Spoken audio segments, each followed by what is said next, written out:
Carolinas like never before with 100,000 watts of power. It's the right talk. Charlie? Welcome. This is the Charlie James Show. Now we're talking. News Talk 98.9. WORD. The voice of the Carolinas. Busy day today. Welcome to the Charlie James Show on News Talk 98.9 WORD. Hope you guys are having a fantastic Thursday afternoon. Yeah, I know it's a rainy day out there. I put on a pork tenderloin on the grill, and just as I was getting the coals ready, boom, skies opened up. However, still got it done. So looking forward to that. We just had to have an alternate plan for lunch today. This weather, I'm telling you, is absolutely crazy. Other than that, we've been working on a project that, if it comes together, fingers crossed, is going to be very exciting. It's going to be very informative, and it is something you're definitely going to want to be aware of. So you guys just cross your fingers out there, maybe say a quick little prayer that we can get everything worked out on this. And when we do, we'll be certain to let you know exactly what that is. Today, there was a hearing about the weaponization of the FBI that took place on Capitol Hill. We're going to play you some of the audio from this hearing. But I'll tell you what, the FBI is being used in a way that I don't believe it was, well, no, let me rephrase that. That I know it was not intended to be used as. What we saw today in that hearing was absolutely heartbreaking.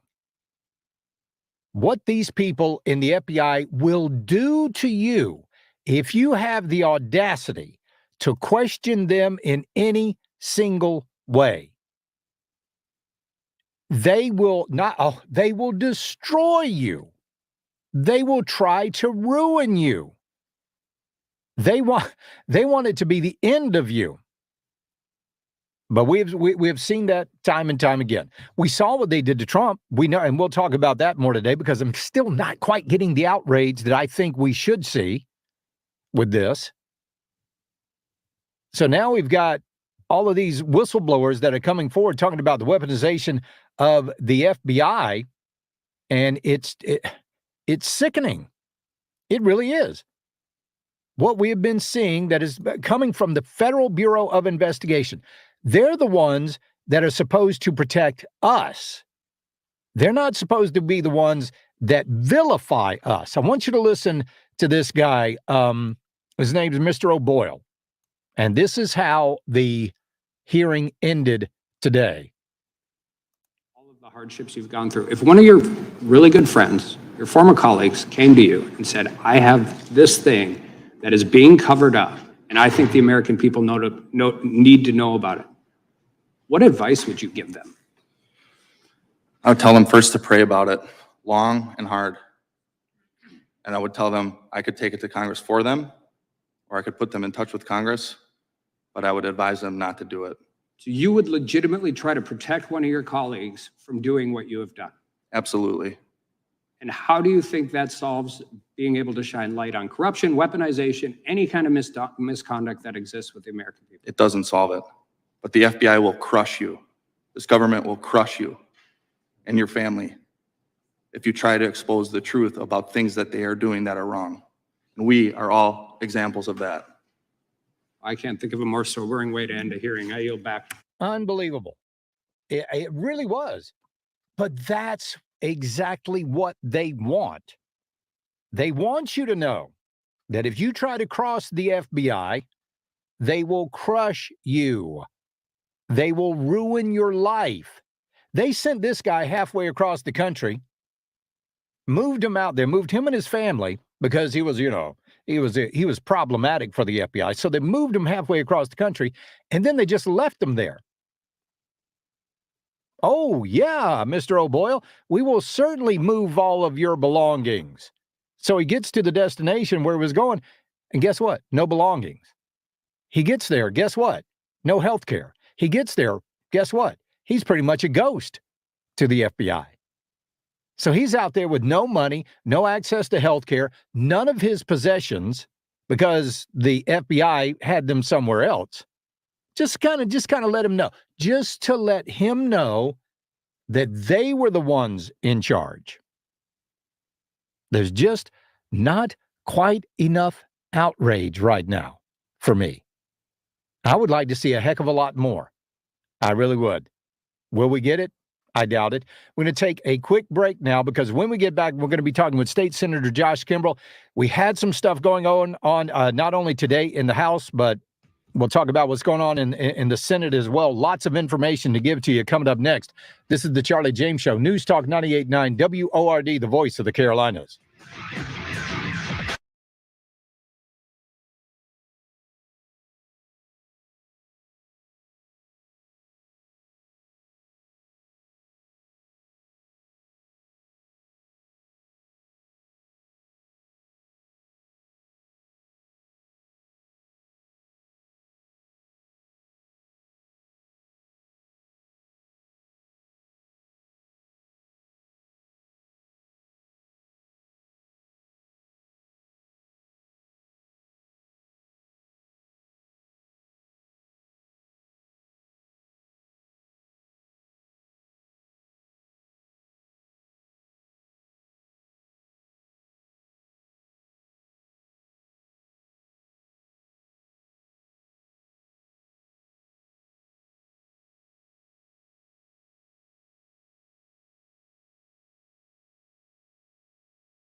Well, it has been a busy, busy time in Columbia at the State House. Joining us right now is State Senator Josh Kimbrell. Josh, welcome to the program. How are you? Well, Charlie, I'm probably not as rested as you because I saw those good Scotland pictures. That looked pretty cool. It was awesome. We had a really great time. Yeah, you guys been busy there in Columbia, right? It seems like since I got in the Senate, we've been there longer than each year in succession. It used to be the legislature adjourned in the spring and that was it. And now we're there like it's almost year round, it feels like. So, we're going to be back. We're out this week. The House has been there this week. The Senate returns Tuesday of next week. So this abortion bill that passed the House today, you guys are going to be seeing that coming up next week? That'll come up Tuesday. And look, this is something I really wish we would have done earlier in the year. I kept trying to make the argument that while I completely support a pro-life bill at conception, that Human Life Protection Act, I was a sponsor of that. I've advocated for that, but we could not get the votes in the Senate. We did have the votes for heartbeat prior, and so we passed a revised heartbeat earlier in the year, which the House just passed last evening with some amendments.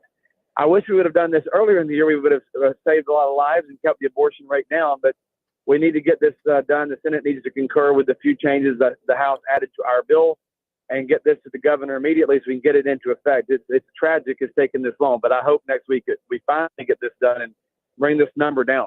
So how does the Senate look right now? Do you think this is going to be an easy pass, or is there going to be some hijinks going on? I mean, because over in the House they had the Democrats put up 1,000 amendments to this bill. Yeah, well, we don't normally have those kind of in the Senate. The rules allow for us to limit those, and we typically don't have that many. I think there will be some efforts. I think you're going to see folks like Senator Sin. Unfortunately, Sandy Sin's been the most left-leaning Republican on this issue and has been vehemently in support of the Democrats on trying to block even the heartbeat bill. So I expect she's probably going to attempt to filibuster. We have voted cloture and sat her down twice and ended 2 filibusters of hers thus far. I'm expecting we'll do it again. I just hope we don't lose anybody else. We had enough votes to pass heartbeat early in the year, but unfortunately temperatures have gotten a little hot. So I think we'll pass the heartbeat bill. I think we'll concur with most of those changes in the House, if not all. I'm going to just advocate concurring with all, and hopefully we're done by next Thursday. I'd like that to go to the governor and let's get it in effect. So what about constitutional carry? That's another bill that a lot of people have been asking. It's been sitting in the Senate Judiciary Committee there in Columbia for quite a while. Where are we on that? Well, we did get it out. I'm on Judiciary Committee, and I get the emails and explain the rules. A lot of people say, well, gosh, these guys aren't moving it. These pro-constitutional carry guys aren't moving it. Unfortunately, the rules of the Senate, the chairman usually gets to set that unless we go around them and pull it out. We actually did manage to get the chairman, and to his credit, Senator Rankin agreed with allowing a vote last week, and we passed it out to the floor. So Senate Bill 109, of which I am the co-sponsor, is now sitting on the floor. And we went ahead and made there was a motion made that we carried last week to also put the House constitutional carry bill on the floor. So both are on the floor. They're both objected to, but we got it out of committee. I do not feel like that'll pass this year. I don't say, maybe I'm wrong. I've been trying to work a deal to see if we could, but at least it's the first year of a 2-year session. And I do believe next year we can set it for special order and push it through, if not this year, certainly before 2024 is out. But there's been some discussion, Charlie, during the special session, as the governor wants, and I don't disagree, but the governor wants felon in possession enhanced penalties for people who are carrying guns that are felons. Right. And well, a number of us have said, look, if you want those things, we're willing to give you that, but we need it on the constitutional carry bill, because that's the only place that's logical and germane to even put those kind of felon in possession enhancements the governor wants. We couldn't attach it to some random bill, that we had on fentanyl or whatever that would never pass the rules of the Senate for germaneness, for in other words, relevance. Right. So a lot of us have said we're willing to support enhanced felon in possession penalties for gangbangers, et cetera, but we wanted to attach constitutional carry. We can get that. So there's a chance that during the special session we could bring it up. I certainly have tried and am trying, but at least we've gotten the constitutional carry bill out of committee, both the House and the Senate version. I think that bodes really well for passage before this time next year, if not in the next few weeks. Well, we certainly hope so. So what would be the benefit of attaching this enhanced penalties for felons to the constitutional carry bill? We buy about 4 votes that we need. And I say buy, I don't mean literally buy, but I mean, you got you got 4 people who are probably on the fence in the Republican caucus on this, and we need, right now, based on my count, Charlie, we need 26 votes to overcome filibuster on that. We're probably sitting at 25 votes right now, so we're probably a little 1 vote short, right? Yeah. To overcome a filibuster. We have the votes to pass it, but not to overcome a filibuster. So we need 26 votes, and I think that 4 votes that we need to get there, we're going to have, and a lot of those people need that protection. In other words, enhanced felon in possession language, state law enforcement division and even the Sheriff's Association agreed to be neutral and or endorse the constitutional carry bill if they could get enhanced felon in possession language. So we look at it as a trade-off. Okay, we'll give you that. Don't object to the bill for constitutional carry. And there were 3 or 4 people in the Senate who did not vote for constitutional carry last year who did vote for it this year because of that attachment. So I do view it as a sweetener that we need to get 3 or 4 votes we have to have to pass it. Right. So that's just had a texter ask, why aren't they creating standalone bills? And this kind of explains it. You now have the constitutional carry bill, and this is the addition that might bring some people across the line. Absolutely. It already has brought some people across the line. I mean, look, last year we were sitting at around 21 votes, I think, 21 or 22 votes on constitutional carry, which is not enough to pass, not enough to overcome a filibuster for sure. We got to 25 votes in a special order motion last week to set the House bill, put it on the calendar. So we got 4 votes back. I think I don't need to use the word bought because I can just wait for somebody to take that out of context. Right. But yeah. Exactly. They're Josh Kimbrough bribing members of the Senate. I know. Yeah. Yeah. No, we use it. It was a sweetener, though. I mean, it is a standalone bill. To the texter's question, it is a standalone bill right now. But the problem is if we don't attach something like felon in possession language, we're not going to get some critical votes we have to have if we're going to pass it. So I'd like to keep those. I'd like for those issues to be conjoined because I think if they travel together, we got more people that'll walk the road with us. And it will be, wouldn't it actually be in the future harder to repeal this as well? Because then you would have to reduce the penalties for people illegally carrying firearms. Well, that's theoretically true. I mean, you can always go back and repeal part of the bill as a separate standalone, but it does make it harder, right? I mean, it does make it more difficult because it's all kind of going to be statutorily enacted at the same time. I think it is a smart move for us to do this. I don't look, I'll just go ahead and tell you point blank. If we don't do enhanced felon in possession language to the constitutional carry bill, I don't think we'll get it. I don't think we'll get constitutional carry if we don't. And I do believe that there are people who are committing violent crimes with guns who shouldn't be able to get the weapons because they've already been convicted or criminals. And I'm willing to support the governor's recommendation and law enforcement's request to give enhanced penalties to people who are felons who possess illegal firearms, because I want legal firearms owners to be protected, and I want the guys that shouldn't have them not to get them.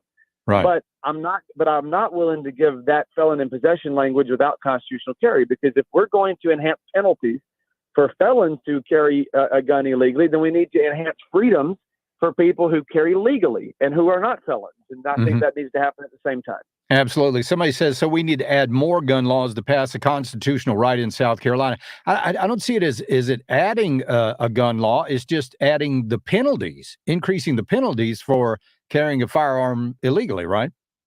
Yeah, we're not, that's a misleading comment with respect to the caller, but I mean, no, we're not adding any, it's already illegal if you're a felon. Right. If you've been convicted of criminal domestic violence or rape or bank robbery, it's already illegal for you to own a gun. And we're not changing that at all. We're just saying enhanced penalties if you're still running around with an illegal gun and you're a rapist or a wife beater or whatever, right? Mm-hmm. So we're just saying we'll enhance the penalty to get people off the streets who are engaging in bad behavior. Certainly, we're not adding any restrictions to legal and law-abiding gun owners. In fact, we are trying to dramatically increase freedoms for those folks. And what I'm saying is, let's do it at the same time. I mean, if law enforcement, and I agree with them on this, if law enforcement and the governor want to enhance penalties for people who are already convicted felons, let's do it. But let's do it while we enhance freedoms for people who are law-abiding. And I think that's the only way we get constitutional carry. If we don't do this together, I'm going to vote for constitutional carry as a standalone bill. I already have multiple times. I think 4 different times I voted for it. But we don't have enough votes without this. And I view this as a way to get what we want And if we don't do this, I don't think we get constitutional carry, which we desperately need. I'm embarrassed that we're now in the minority of states that don't have it. I want to have it, and I'm dang determined to get it. That's we all feel the same way. State Senator Josh Kimbrell, always a pleasure to talk to you, sir. Do you see anything coming up in your session next week that maybe we need to know about as well? No, I think the two issues to watch are the abortion bill and what's going to happen with constitutional carry. There'll be some budget discussion too, but I don't know where that's going to land on the conference committee yet. But those are the three things that'll be coming up: is the final budget, constitutional carry potentially, and certainly the abortion bill. And then hopefully we're going to take a few months off and then come back and take another whack at this next year. Right. Sounds good. Also, are we going to be looking at next year maybe closing these primaries in South Carolina? I've co-sponsored that legislation every year I've been in office, and Senator Rice and I both have tried to get that.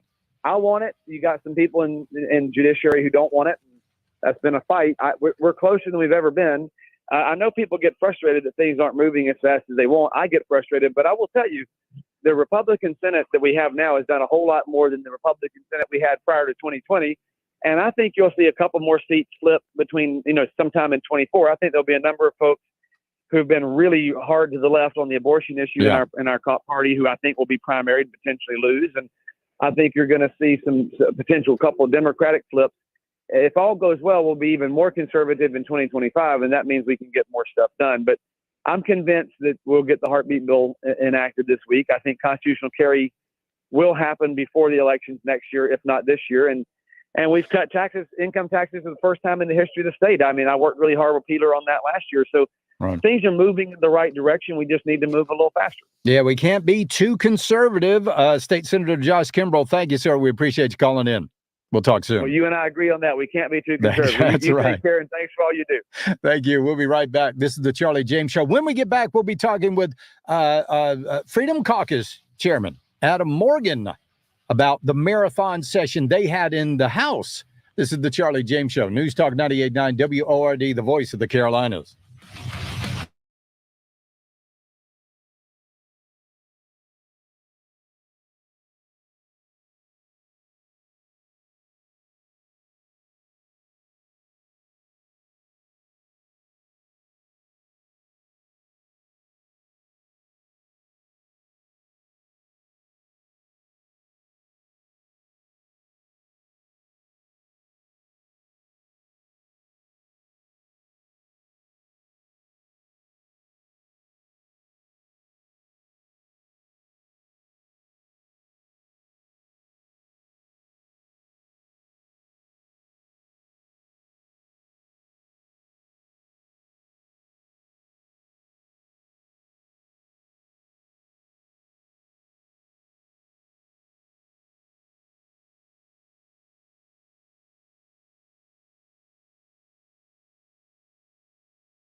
PS Plumbing Talk Line. Now 800-050-989. Save it on your phone. That's 800-905-0989. This is the Charlie James Show, only on News Talk 98.9 WORD. The voice of the Carolinas. Well, the Democrats put up 1,000 amendments, 1,000 of them during the abortion bill debate in the House over the past couple of days. Joining us right now is State Representative Adam Morgan, chairman of the South Carolina Freedom Caucus. Representative Morgan, welcome to the program. Did you catch up on your sleep? Hey, Charlie. Yes, I did. I will admit I slept in today because, it's over 20, I think it was 24 hours of debate over 2 days. We went till 2 a.m. Tuesday night and then came back in, and we're in all day yesterday until a little after 10, going through, 1,000 amendments. And by the way, this, I've been in there. This is my 5th year. Mm-hmm. This has never happened. We've never had, we've passed stronger bills than this. We've passed heartbeat before. We've passed human life protection, full protection from conception, and we haven't had the Democrats put 1,000 amendments and go 24 hours of trying to filibuster and all of the, the showboating that they did. And the question is why? What really was behind this? And I'll tell you what was behind it. You see, last election, we picked up a new member in the House down in Columbia. That member worked for Planned Parenthood. Oh. And so now, isn't that interesting? So now Planned Parenthood has gotten its tentacles into the House chamber. And so you saw this crazy stunt. I mean, just a complete waste of taxpayer money to go and do this. Each roll call vote costs like $70.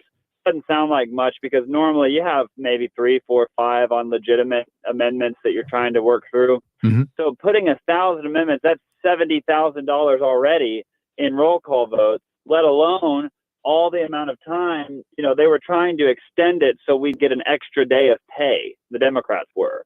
So it would go to 3 days. Yes, I kid you not. Word. And we're already getting double pay because they had to bring it back into this for special session. And then they did every 10 minutes they would do a motion to adjourn or to recess, just so we'd have to do another roll call vote. So we're talking over $100,000 of wasted taxpayer money just in these frivolous roll call votes, all led by somebody who worked for Planned Parenthood, who literally makes money off of these, slaughterhouses and these baby mills, where they're, killing kids on the taxpayer dime. And it's just, they put this video that's out on TikTok. They went TikTok viral. They walked in with all these boxes filled with these amendments, all the Democrat women, and then they were going off swapping after they would give these, crazy speeches about these ludicrous amendments, talking about all these reasons why we should be able to kill children. They would go out and do photo ops with these different liberal publications, as they're swapping in these Democrat legislators. The whole thing was a stunt. And absolutely. One of the amendments, it was the worst, the most telling. They had one that specifically said you'll be allowed to abort a baby if the parent says that it's a financial inconvenience. Wow. It's just like that is the state of the left, of the modern Democrat Party. It's like, if it's a financial inconvenience, kill it. Unwanted, kill it. Rough circumstances about how the baby was conceived, kill it. And that's where we are. That's who we're fighting against. Wasn't there's something, there was one amendment that talked about getting a cognitive test?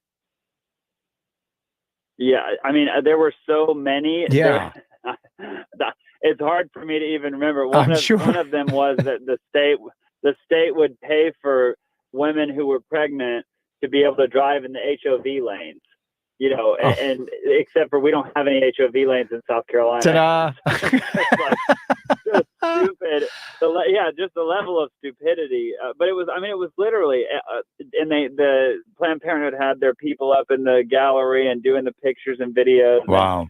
And, we have a problem in South Carolina on both sides of the aisle where special interest controls the chamber and controls both main parties. And you saw it just so vividly on display earlier this year with the $1.3 billion handout Volkswagen, and how the Republicans just, tripped over themselves to throw taxpayer money at this woke corporation to make electric vehicles. And then here you are, the Democrats, they're, Planned Parenthood special interest masters, who, by the way, Planned Parenthood is the biggest donor to all of these Democrat legislators. So they throw money to their campaigns, and then they tell them to jump, and they say, how high, how long? how many hours do you need us to make a ridiculous show? How much taxpayer money you want us to waste? We're talking with Freedom Caucus Chairman Adam Morgan about the abortion bill. It is amazing how they will how many hoops they will jump through to make sure that they can commit these heinous acts upon the unborn, isn't it? Yeah. I mean, it really is shocking. And them having to talk for so long, it exposes the truth. When you have to defend your beliefs and speak for so long, that they started just, saying the things that everybody knows they believe, which is, oh yeah, we all think that we all know it's a life, and we all are against abortion, but we want other people to have the right to kill these lives that we just admitted our lives. I mean, with stuff like that, where you're like, you literally just said it's a baby, and now you're saying, but we want people to be able to make the choice when they want to kill it. And it's like, no. The most foundational right we have is the right to life. If you don't have that, none of the rest of it matter, because you're dead. Yeah, exactly right. Yeah, this isn't hard. And my proudest moment for my caucus, the ladies in the Freedom Caucus just really crushed this debate and led on this issue. If you go right now on Twitter, actually, Melissa Oremus, one of our members from Aiken, she just gave this impassioned speech that was just so clear after 24 hours of the Democrats not making any sense, just tripping over themselves to try to justify killing, and it's not killing, and it's maybe just a clump of cells, but it is a baby, we're not sure. Just incoherent. She gets up there and it just makes the case. This is actually such a simple, uncomplicated issue. It's right from wrong. It's life and death. That's it. Yeah. That's what it comes down to. If that is a life, it should be protected. And 98% or 99%, of biologists across the world, they did a survey and they said life begins at conception. Those are what the experts said. Life begins at conception. Well, if that's where it begins and it's a life, then it should be protected. I mean, it's literally that simple. And the law should hold that standard and protect the weakest and most marginalized and the voiceless in our society. It's amazing how really uninformed a lot of these folks that are so pro-abortion are. One of them, I saw one of them on the Bill Maher show, and they were saying we should have the same abortion laws as Europe. And it comes to find out that Europe has stronger abortion laws than we do here in the United States. So they're really uninformed about the issue. Yeah, especially more than a bunch of Democratic states. In fact, if you look at it, the only places that have, the full abortion up to the third trimester are like radical regimes, authoritarian regimes like China and Russia, places like that, and North Korea. It's terrifying that's we're going to have similar laws to them in some of our states. And I got to point out, we are celebrating today because it was a victory. Mm-hmm. But this is right now. This is heartbeat bill, so it's from the moment the protection of the heartbeat. This law, we actually already passed heartbeat, and it was the rule of the rule of the land. That was before Dobbs. So the Dobbs decision was overturned, and we actually are not getting a stronger bill than we already had before Roe v. Wade overturned. That's because the senators refused to do a full protection bill. And we fought for that. We pushed, hey, we need to get them on record, because everybody, all Republicans say they're pro-life. But then when it comes time, to actually legislate that way, a lot of them get squishy. So we're like, hey, you know what? We need more on the record voting, more transparency, so our constituents can know what we believe and make informed decisions. And because we stood our ground and enforced that, finally people know which senators are actually not pro-life senators, and You're right. hopefully they will deal with them at the ballot box. Well, when we had Roe versus Wade, they always had a backup. They always had something that they Yeah. could say, oh, well, we can't do anything. There's Roe versus Wade. Now that that's gone away, their shield is gone. Yeah, exactly. And it's like now they have to actually defend and legislate based on what they've set out on the campaign trail. And that's difficult for some people. Yeah. But, we need, people need to stick by their word and actually do what they're saying. We should expect that from our politicians and our people in elected office. You're exactly right. All right. You go get some rest. State Representative Adam Morgan, chairman of the South Carolina Freedom Caucus. Always a pleasure, pal. We'll talk to you again soon. Thank you. Thanks for having me, Charlie. Take care. We'll be right back. This is the Charlie James Show. News Talk 98.9 WORD, the voice of the Carolinas.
Retirement planning text line at 71307. This is the Charlie James Show On News Talk 98.9 WORD. the voice of the Carolinas.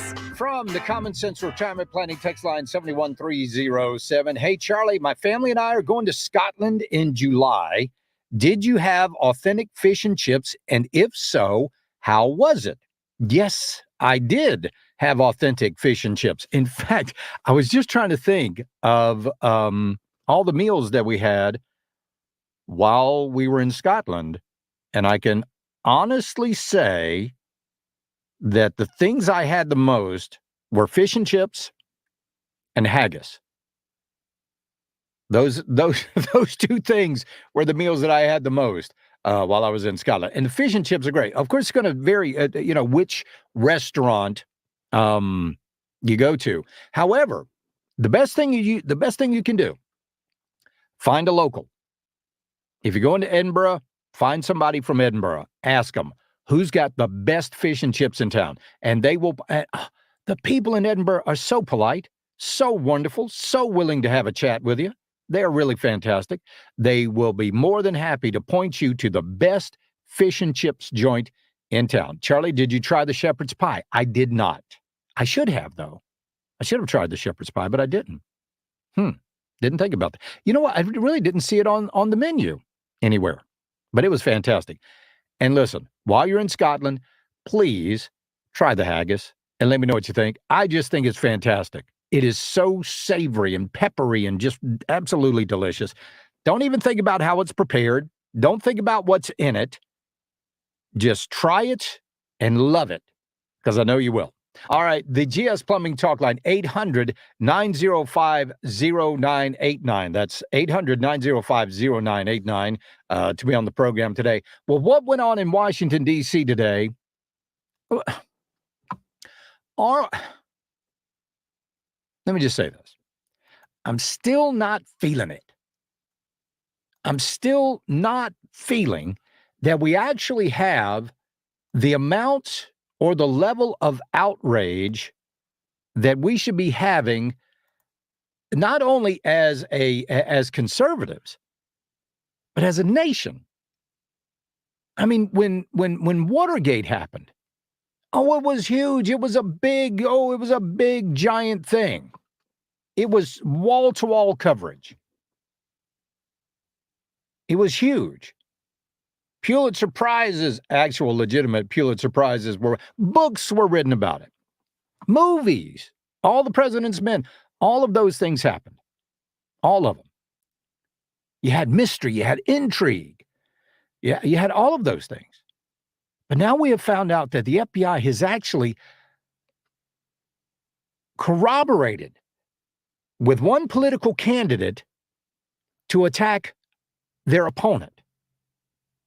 And the media is just whistling past the graveyard. Well, not just the media. I mean, Lindsey Graham wants an apology. Oh, okay. That's all, Lindsey? Is that all you want is an apology? We need more. We need more people being more upset and more people doing things. But will we get it? I swear to you, I don't understand what's going on with this. Here you've got Joe Biden that's in the center of all of this.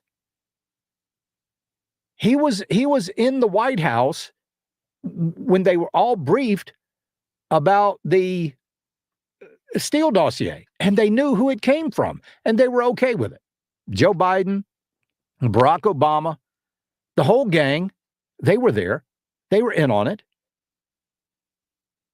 This man needs to be, because of what he knew back in 2016, he needs to be impeached, and he should be impeached. And not only that, but he also knew that those 51 intelligence agents that signed off on that letter stating that Hunter Biden's laptop was Russian disinformation when they all knew it wasn't, he needs to be impeached for that as well, because that was purely political. And there are some people out there that are calling for people to go to jail for it. Well, they should be, and they should go to jail. I mean, after all, you know, we had all kinds of senators, all kinds of congressmen, members of the media,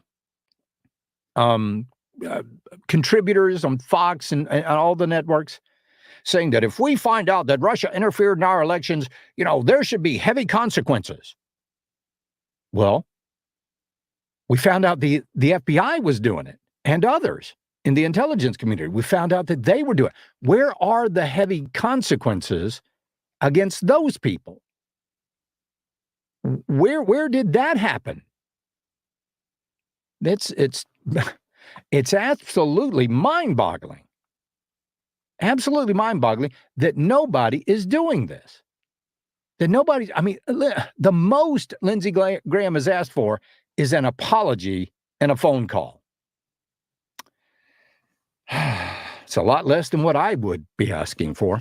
I'll be right back. This is the Charlie James Show. News Talk 98.9 WORD, the voice of the Carolinas.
from high atop Hogback Mountain. We're covering the Carolinas like never before with 100,000 watts of power. It's the right talk. Charlie? Welcome. This is the Charlie James Show. Now we're talking. News Talk 98.9, WORD. the voice of the Carolinas. 100,000 watts of talk power. That's a lot of watts. That's a lot of anything. From the Common Sense Retirement Planning. Oh, by the way, before we get to that, because of the weather that is forecasted tonight, Music on Main in downtown Spartanburg has been canceled. Again, Music on Main, downtown Spartanburg, canceled this evening because of the weather that is being forecasted. So you folks out there probably need to make other plans on that. But this is that time of year, man. We get those strong storms coming in during the afternoon and evening. So always be aware of that. GS Plumbing Talk Line, 800-905-0989. The Common Sense Retirement Planning text line, 71307. This is your time. This is your time. This is what I love about this program is this is your time. Let's use it. Let your voice be heard. Tell all of those people in Columbia, because we do get into Columbia, let them know how you feel. Let your local representatives, air quotes there, know how you feel about these issues, because they are important. They are extremely important. So this is from the Common Sense Retirement Planning text line, 71307. Charlie Celeste Davis, Shannon Erickson, Melissa Oramus, Kathy Landing, and other Republican women in the South Carolina House who spoke last evening truly knocked it out of the park. We are so proud of the Republican women in the South Carolina House.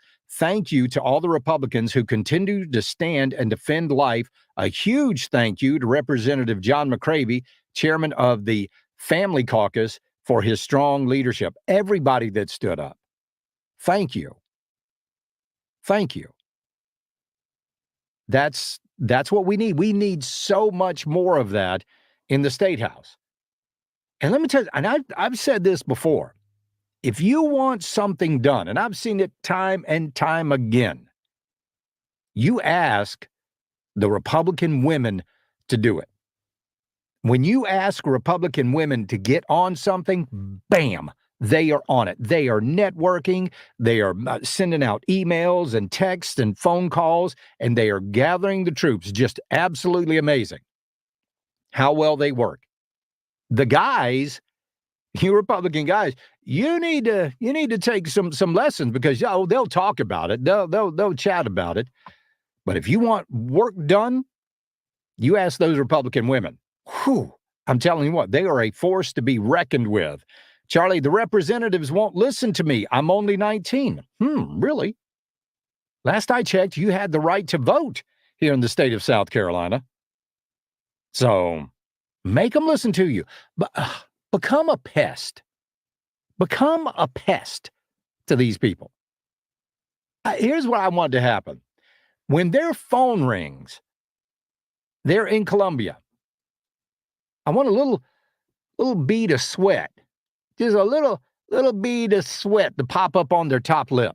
That's what I want. I want it to be like it used to be when the 60 Minutes van would pull up in front of your business, and all of a sudden people are like, what have we done?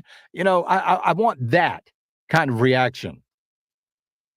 Not only in Columbia, but also in Washington, D.C. as well. I know they think they're better than you in a lot of cases. I know Lindsey Graham thinks he's some great, Mensa candidate. I know that's how they feel about themselves, but we don't need to put them on the pedestal. There is no need to put anybody on a pedestal. I said last night, and I'll say it again, 2 things I don't do.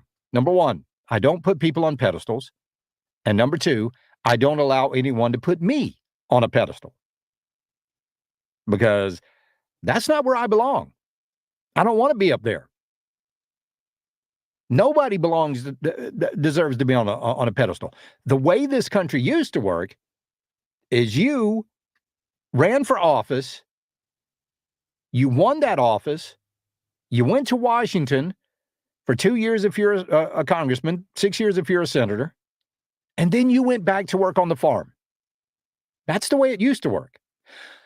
But now we have these people that want to make a career out of it because they found out that they could go and they could run for office and they could serve their own best interest, not the interest of the people that put them there, their interest. And people like them, their interest as well. Not the way it's supposed to work, but that's the way it's turned into. So anyway, just absolutely amazing what's going on in Washington, D.C. They're having this whistleblower hearing, and the Democrats. Have you ever caught a kid doing something wrong, or you suspect a kid of doing something wrong? And maybe you ask them, they say, hey, have you seen this? And they go, no, I haven't seen that. Well, can I go check in your room? Oh, no, I gotta clean my room up. Oh, yeah. And they always try to stall you. That's what the Democrats are doing in Washington, D.C. with this whistleblower hearing. Listen to this. Recognize Mr. Garamendi for his 5 minutes. Mr. Chairman, I have a parliamentary inquiry. Mr. Garamendi is recognized. Mr. Chairman, I have a parliamentary inquiry. Mr. Garamendi is recognized. Mr. Chairman, I have a parliamentary inquiry. We can do this all day. Mr. Garamendi is recognized. Okay, let's do it all day. Mr. Chairman, I have a parliamentary inquiry. And you're not recognized. Mr. Chairman, there's a member in the side of the dais who has not been waived in on committee. Would like to know, is he asking to be waived in, or is he going to send the audience, or has he joined somebody's staff since he's against the wall? Mr. Garamendi is recognized. Mr. Chairman, can I have an answer to my question, please? He's a colleague. He's not been waived in. Mr. Garamendi is recognized. Well, we'd be happy to waive him in if he wants to sit in, but he's up in the days area, but he's not in the audience. We waive him in. He's actually sitting where most times staff stands. As is customary in the Congress. Yeah.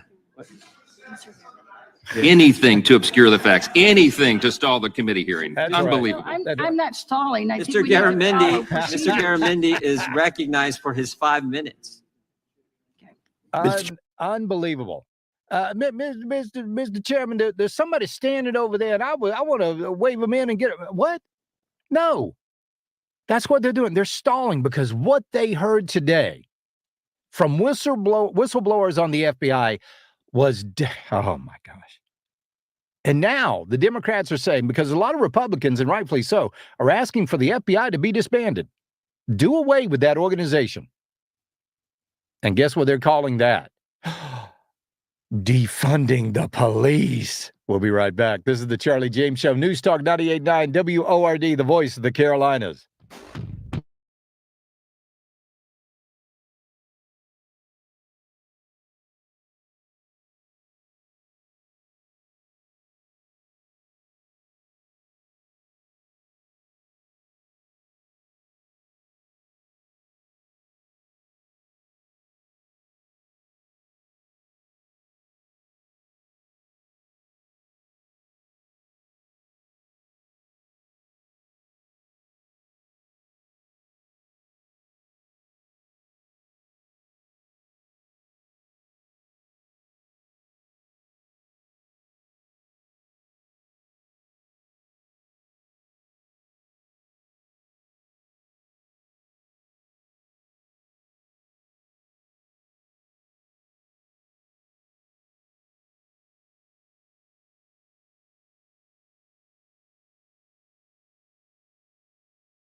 Talk line now. 800-050-9889. Save it on your phone. That's 800-905-0989. This is the Charlie James Show, only on News Talk 98.9 WORD. The voice of the Carolinas. Well, we got the coming up on the 20th. Yeah, this weekend, Saturday, they're going to have the South Carolina GOP convention in Columbia. And coming up at 5:05 this afternoon, we're going to be talking with Zoe Warren. He is running for the chairmanship of the South Carolina GOP. We will see what his policies are, what direction he wants to take the South Carolina GOP. So that's going to be coming up at 5:05. Zoe Warren will be joining us. Okay, let's jump in the Wayback Machine here for just a minute and take you back and just remind you of everything that the Democrats said about the Trump administration. Listen to this. It's classic. From this day forward, it's going to be only America first. America first. When he said today, America first, it was not just the racial, the Hitlerian background to it. There was the America First Committee. They were infiltrated by the Nazis. Many of them were anti-Semitic, part of why they weren't alarmed by Hitler's rise in Germany. Outside of the Civil War, World War II, and including 9/11, this may be the most cataclysmic event the country's ever seen. Wow. He's just disgusting to look at. He's obese. He's one of the repulsive, physically looking human beings I've ever seen. Absolutely no morals. Who's a bully, who acts like a bigot and a racist, and is a sexist and a sexual harasser. The case for impeachment has never been stronger. The evidence never so riveting. Are you suggesting that President Trump should face impeachment? Another member of Congress wants him impeached. There's growing talk, at least, about impeachment. What is your case for impeachment? The first day of public testimony in the impeachment inquiry, opening with a bombshell. We got the bombshell. A bombshell. Bombshell. Bombshell. One bombshell after another. Bombshell after bombshell. We're bracing for potentially an explosive opening statement. Explosive leak. Explosive testimony. Explosive. Truly explosive. The most explosive thing. This is a slow motion explosion. How explosive?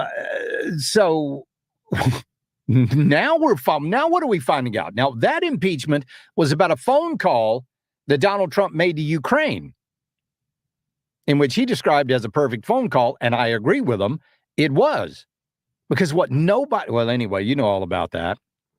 You know what a sham that was. You know what a sham the second impeachment was. You know what a sham the third impeachment was, which was the January 6th committee. That was all a sham as well. Oh, we've got some news on that to tell you too. Also regarding the FBI and how many people they had on the ground infiltrating on January the 6th. You know, the thing that Christopher Wray said didn't happen while he lied to Congress. He getting a knock on his door? No. We are a nation right now that is being run by bad actors. They are the bad guys in this scenario. They truly are.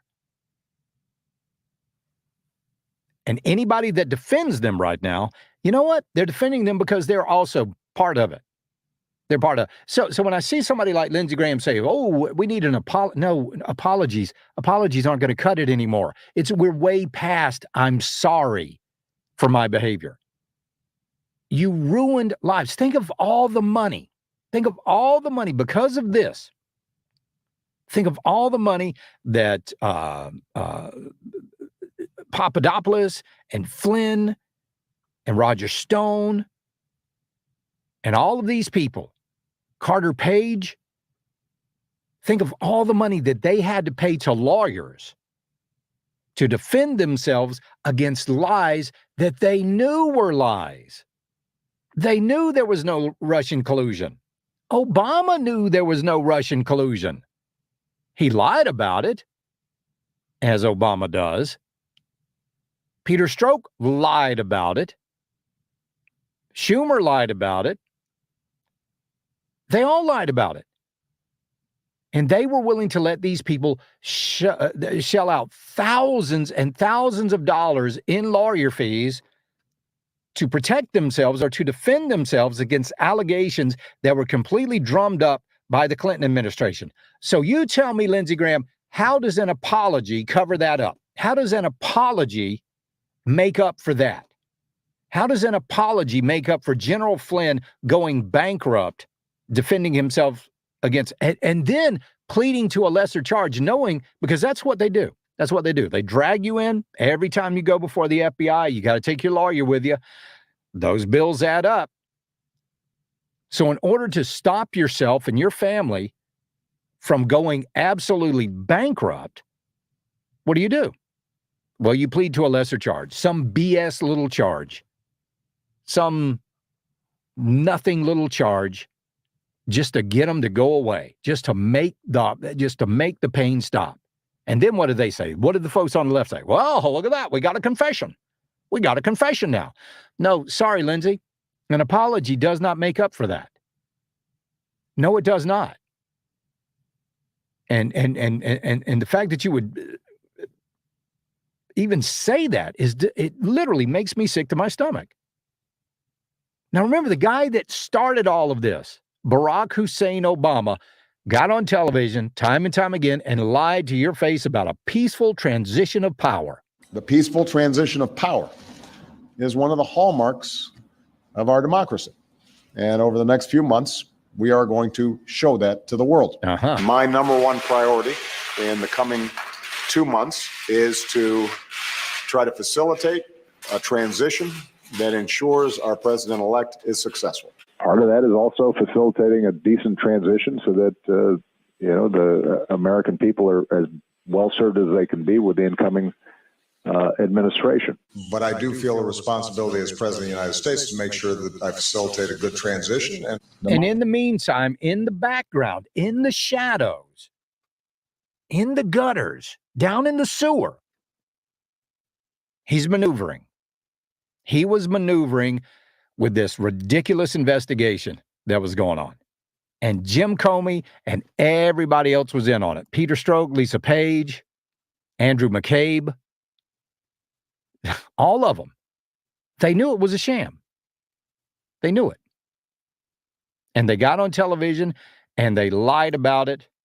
And the folks in the mainstream media were completely willing to go along with it, even though they had no evidence to show. This is Adam Schiff talking on CNN or MSNBC. You admit it's all you have right now is a circumstantial case. Actually, no, Chuck. I can tell you that the case is more than that, and I can't go into the particulars. I can't go into any deeper. Blah blah blah.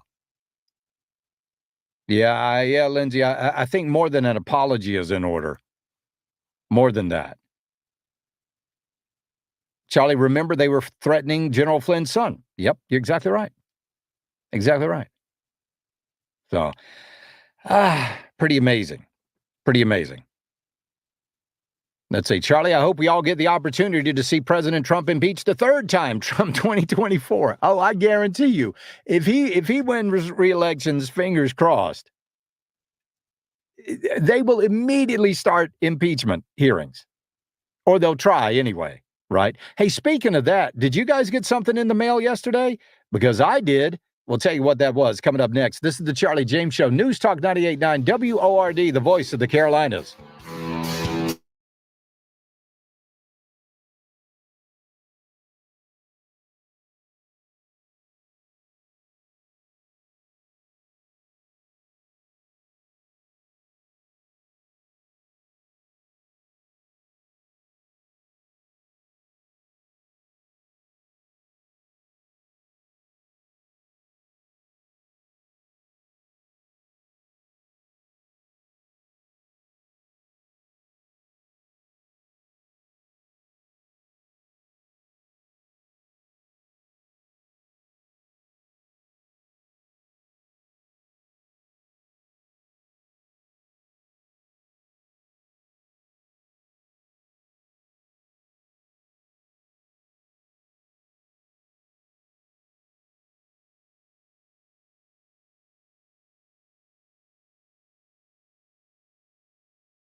Retirement Planning Text Line. It's 71307. It's the Charlie James Show. News Talk 98.9 WORD. The voice of the Carolinas.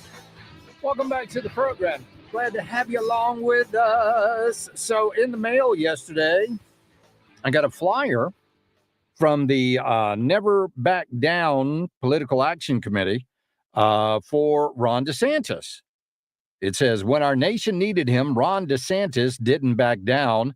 And it goes on to talk about his military service and all of that. But here's the question. And I'll say this.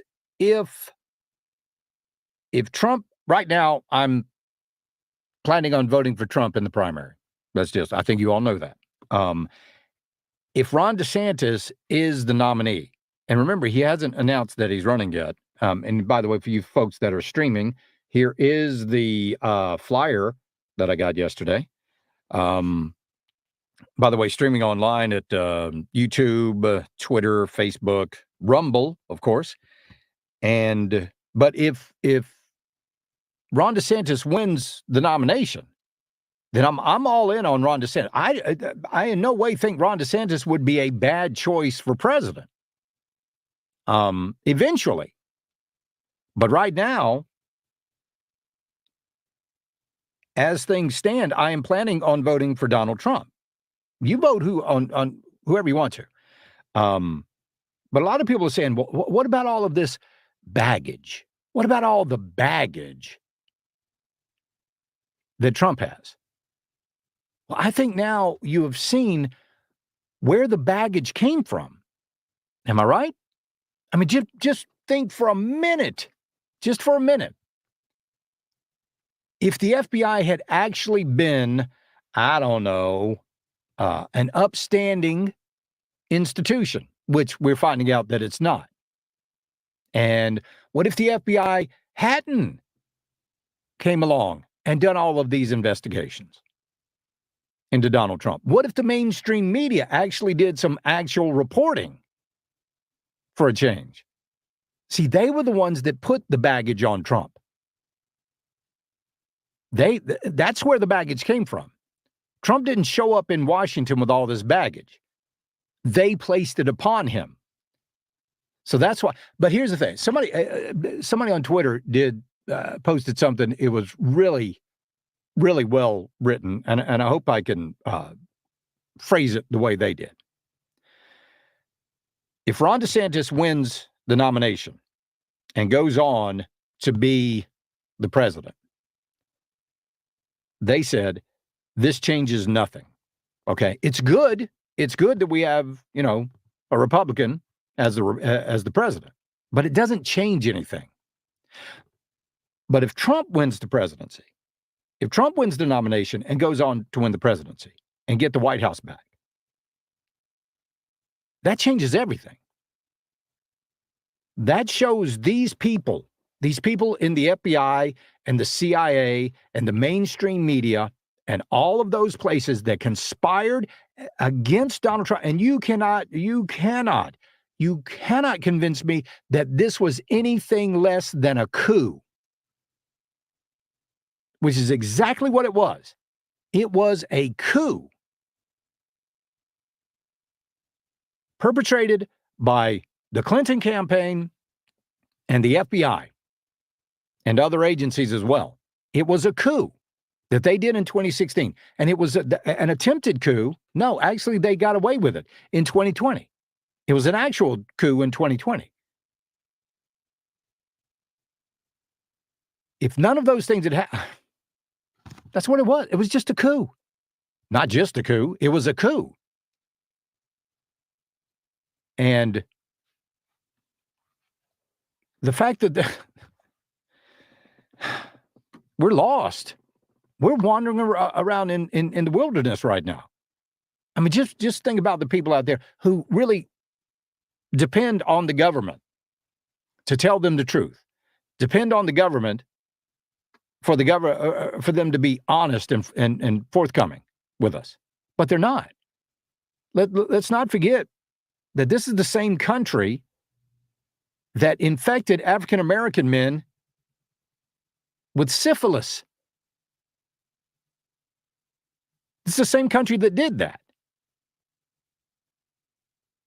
And you don't think it's the same country that has committed some pretty heinous crimes in the past against its own citizens. Right? Same people. Charlie, would have been considered an insurrection? Absolutely an insurrection. Absolutely. And that's exactly what it was. It was an insurrection. But it was an insurrection that was committed by our alphabet agencies that are supposed to work in our best interest, but they didn't. So, and I'll say it again. I'll say it 1,000 times. Lindsay, that's worth more than an apology. We need more than that. But right now, as things stand, looking at some of the latest polls, New Hampshire, Trump's got a 21% lead on DeSantis, who comes in at 18%. Nationally, he's got according to Rasmussen, Trump's got a 45% advantage. In Reuters, Trump plus 28. Landmark, this is from Georgia, Trump's plus 8. TPP, Trump plus 38. Kentucky, Trump plus 56. American Greatness, Iowa Caucus, Trump plus 18. Florida, Trump plus 8. In Florida, he's got that. And I think there were some other polls that showed he actually had a bigger lead in Florida than that. So, again, if Trump gets reelected, that's a moral victory for conservatives everywhere. And it doesn't matter if and the only reason, here's the thing, the only reason that a lot of conservatives don't like Trump is because the media told them to. They told you to not like Trump. They told you not to trust Trump. You know, I'd had all these people. I had one old fellow was telling, Charlie, I just wish he wouldn't send out all of those tweets. And I said, oh, what's your Twitter handle? I'll follow you on Twitter. Oh, I'm not on Twitter. Oh, okay. Well, then how do you know about those tweets? Who's telling you about those tweets? How about that? Again, Republicans going along with the mainstream media narrative. That's a shame. Charlie, how's he going to get elected with a rigged computer system? Oh, I think it's more than just the computer system. I think we got a lot of things that are rigged in this country. And now we just found out they did it in 2 elections. Why is nobody screaming about this? Had this been a Democrat, it is, but they would have considered it the biggest scandal in American political history. But because it happened to Trump, and because they did such a good job in vilifying Trump, that even Republicans thought that Trump had baggage. Conservatives fell for their plot. They fell for it. You allowed the mainstream media to tell you or to define who and what Donald Trump was. And for that, I say shame on you. We'll be right back. This is the Charlie James Show, News Talk 98.9 WORD, the voice of the Carolinas.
1-800-905-0989. This is the Charlie James Show, only on News Talk 98.9 WORD. The voice of the Carolinas.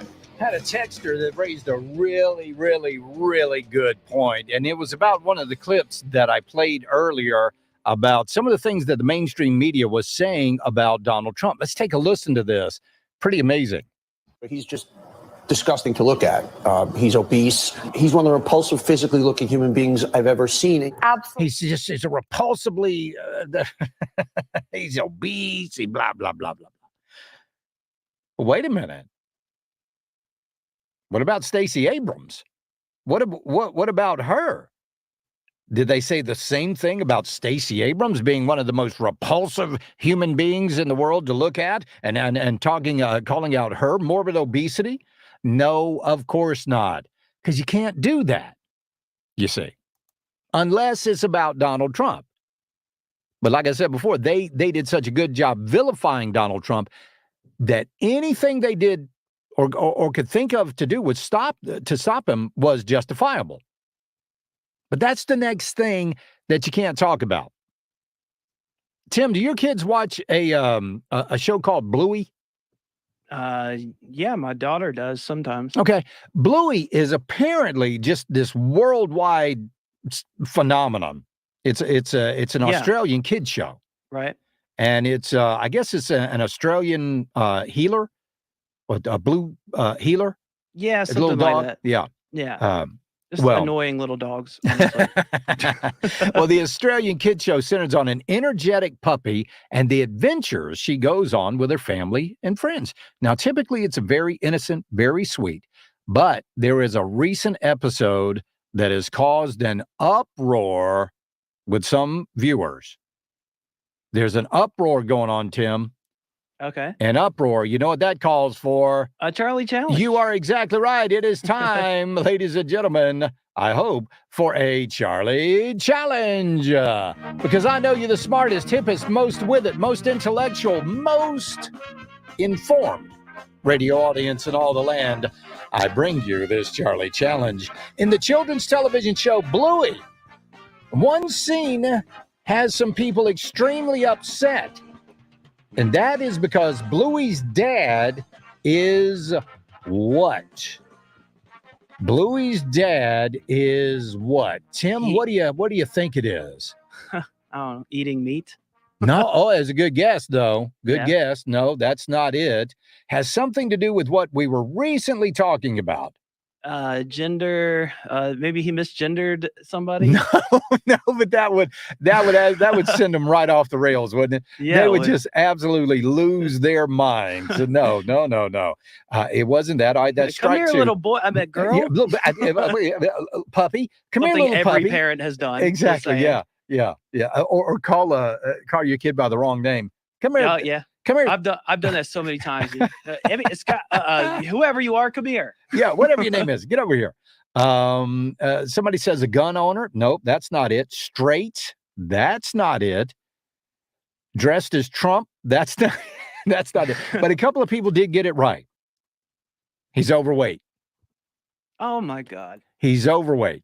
The episode aired in Australia back in April, but it hasn't been shown in America yet, nor will it ever be, since it's been edited after the backlash that it received, and all future airings will also have the scene in question removed. So what happened? Well, a lot of viewers felt that the episode titled Exercise exhibited fat shaming. Boom, boom, boom.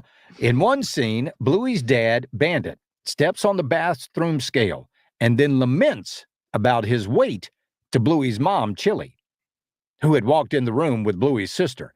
Bandit states, "Oh man, I need to do some more exercise." Chili responds, "Tell me about it." Then Bandit grabs his stomach and looks at it as Bluey asks, "Why don't you just do some exercise?" Now, how in the world is that controversial? You got me. I mean, that sounds pretty supportive to me. On her end, at least. It is mind-boggling. So among those upset by the show was this Aussie girl, Margie. She's a YouTuber whose focus is on analyzing Bluey episodes. And how old is she? It doesn't say. Oh, Doesn't God. say. Aussie girl, Margie. How much do you think Margie, I have no idea. This is a legit question because I don't know. How much do you think Aussie girl Margie gets to analyze Bluey episodes?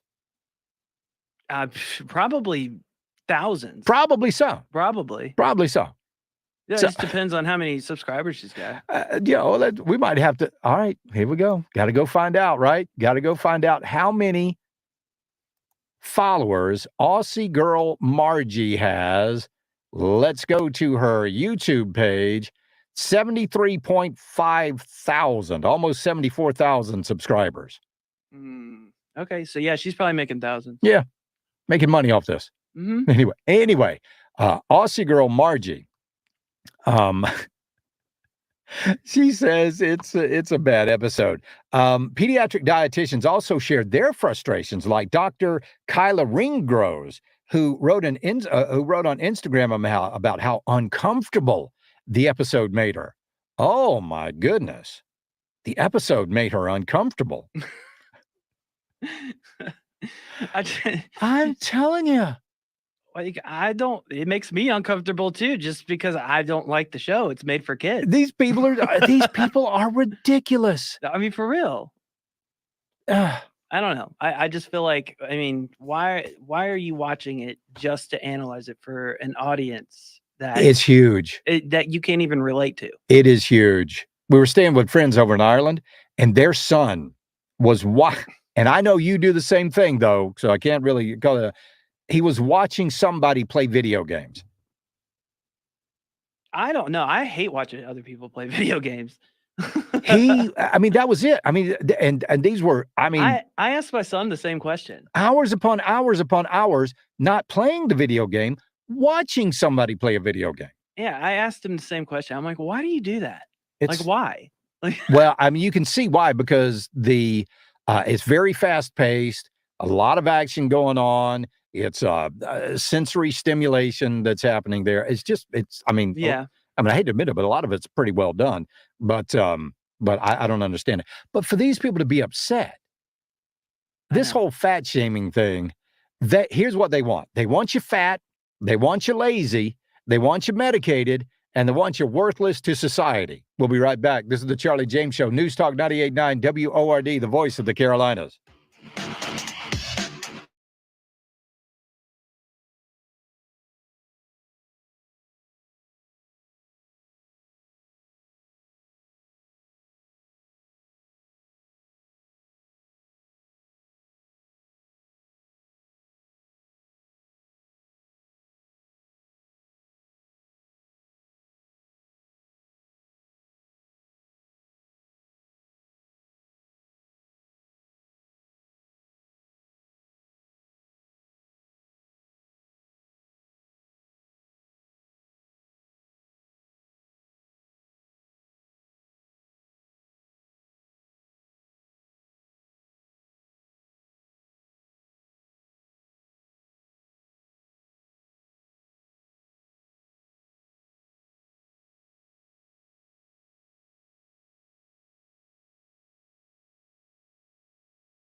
atop Hogback Mountain. We're covering the Carolinas like never before with 100,000 watts of power. It's the right talk. Charlie? Welcome. This is the Charlie James Show. Now we're talking. News Talk 98.9, WORD. the voice of the Carolinas. Coming up on Saturday in Columbia, the South Carolina GOP convention is taking place. At that convention, they will vote for chairman, and one of the people that is running for that seat is Warren, and he joins us right now. Mr. Warren, welcome to the program. How are you, sir? Hey, I'm well, and I'm getting better. It's a soggy day in Lexington, South Carolina. Yes, it is. So it's going to be a big day coming up on Saturday. You are running for the chairmanship of the South Carolina GOP. What is your vision for the South Carolina GOP? My vision for the South Carolina GOP is that we can build a network of activists that are trained, empowered, educated, an infrastructure, if you will, of community-minded activists who can be able to protect our conservative electeds when we elect them, and maybe even unelect some that aren't abiding the platform, because our mission is to promote the platform, elect candidates that will support it. And so if they're doing that, we want to make sure we have an infrastructure made that will keep them from being excreted when they have to stand up against big government interest, the federal government, the World Economic Forum, globalists of all sorts, So, I'm looking at CPAC has put out a rating of conservative states out there. Here in South Carolina, we've got at least in 2021, we had a conservative rating of 54, and that is slightly above the national average of 49, but it is well below North Carolina and Georgia, who are in the mid-60s. How do we get South Carolina to be the conservative state that people really want it to be? Yeah, right now we're in a situation where we don't really have a state party apparatus that acts like a field service support group. Like if you're familiar with that term from the military, a Marine division, they'll have a field service support group. And that their job is to make sure any areas where we're in theater, that there's resources that can be deployed to help people that are crying about what they're experiencing. And so if there are conservatives who feel like their electeds are not serving their interests, they're not being, responsive, they're making excuses, they're saying, you don't know how government works, then we can help build up their precincts of delegates to watch them. But those same delegates that are watching them will also be able to protect them. I think a lot of our legislators, I have sympathy, because they're like, there's an apparatus that will excrete us. I mean, there are powerful NGOs, associations, chambers. Sure. If we don't abide, we're going to get ghosted, right? Right. So what we want to be able to do is build an infrastructure that can protect them too, so they can make a stand for us, and they'll know that they won't get unelected by the big money interests, because there's a bunch of folks in my precincts, in my district, that'll go door knocking for me and go to war for me. We see with the Republican caucus where they had that loyalty oath. That was a big issue over the past year. What was your response to that? Yeah, I thought the loyalty oath was really a silly thing, because we don't make them sign a loyalty oath that they will abide the Republican Party platform mission. Right. Yeah, that's true. And so we haven't made you sign an agreement that you'll through threat, force, and intimidation that you will comply with, abide, and yada yada, whatever they put in legalese, or else. There's no reason we should have them signing a loyalty pledge to protect other candidates. They sign an unwritten pledge to support our platform. And we would like for those House Republicans, honestly, just to do that. It would be great. You don't need to sign anything. Just, keep your word. We made a covenant with you. Don't lobby against us from the places we give to you with our name, our resources, our money, our time, our energy, our very Republican name, Do you see any changes that you would make in the South Carolina GOP platform? Currently, I think it's wonderful. Yeah. I don't see anything in it that's like, if the South Carolina Republican Party platform governed in South Carolina, I think South Carolina would be saved. There's nothing wrong with the platform. It's wonderful. And it's mainstream Republicanism. It's not like the fringe. Right. It's what we all agreed on and ratified at convention. A lot of those items have been in there for over a decade. It's not the fringe minority who put that together.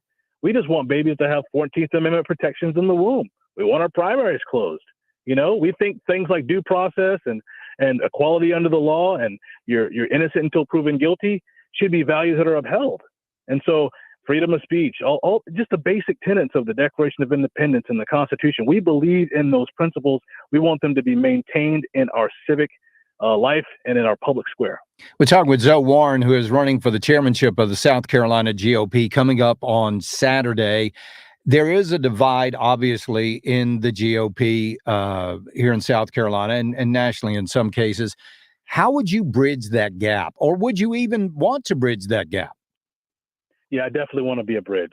There was a friend of mine who actually worked for the Trump campaign from the Midlands and the Upstate back in 2016. She went and worked for the Trump administration, beachhead team, after 2021 when she had to be extracted from D.C. We're working here because we're like, we gotta protect our elections. You know, there's election shenanigans going on all over the country. And she said, Zoe, you have to build bridges. You have to build bridges, because if you don't build bridges, you don't beat Democrats. And so I want to build bridges. I don't want to tolerate the platform being shipwrecked by Republicans at all. If the platform can be accomplished, they shouldn't be shipwrecked by fellow Republicans. But I definitely want to be able to have communication, conversations. We should be able to talk without vilifying one another, right? Come up with common ground and solutions and knock those things out. We can do that, and the chairman sets the tone for the party. So if they're combative or confrontational politics only, or they're going to do things behind the back of the electeds and their officers in the precincts to overturn them, if they're going to do stuff that are just ugly, then that's going to set the tone for the party, and it's just going to continue. So my hope is that they'll elect me and we can set a different tone for South Carolina. How do you increase? I mean, right now we've got a supermajority in the House, practically a supermajority in the Senate. We've got the governor's mansion. How do you build on that success? Yeah, you know, honestly, we've been a Republican trifecta since 2003, right? And it wasn't until the grassroots rose up to the level it is right now that I think our electeds decided to put on their big boy pants, right? Right. You even see Governor McMaster calling them back into special session because the convention's coming. We better pass some legislation that's conservative.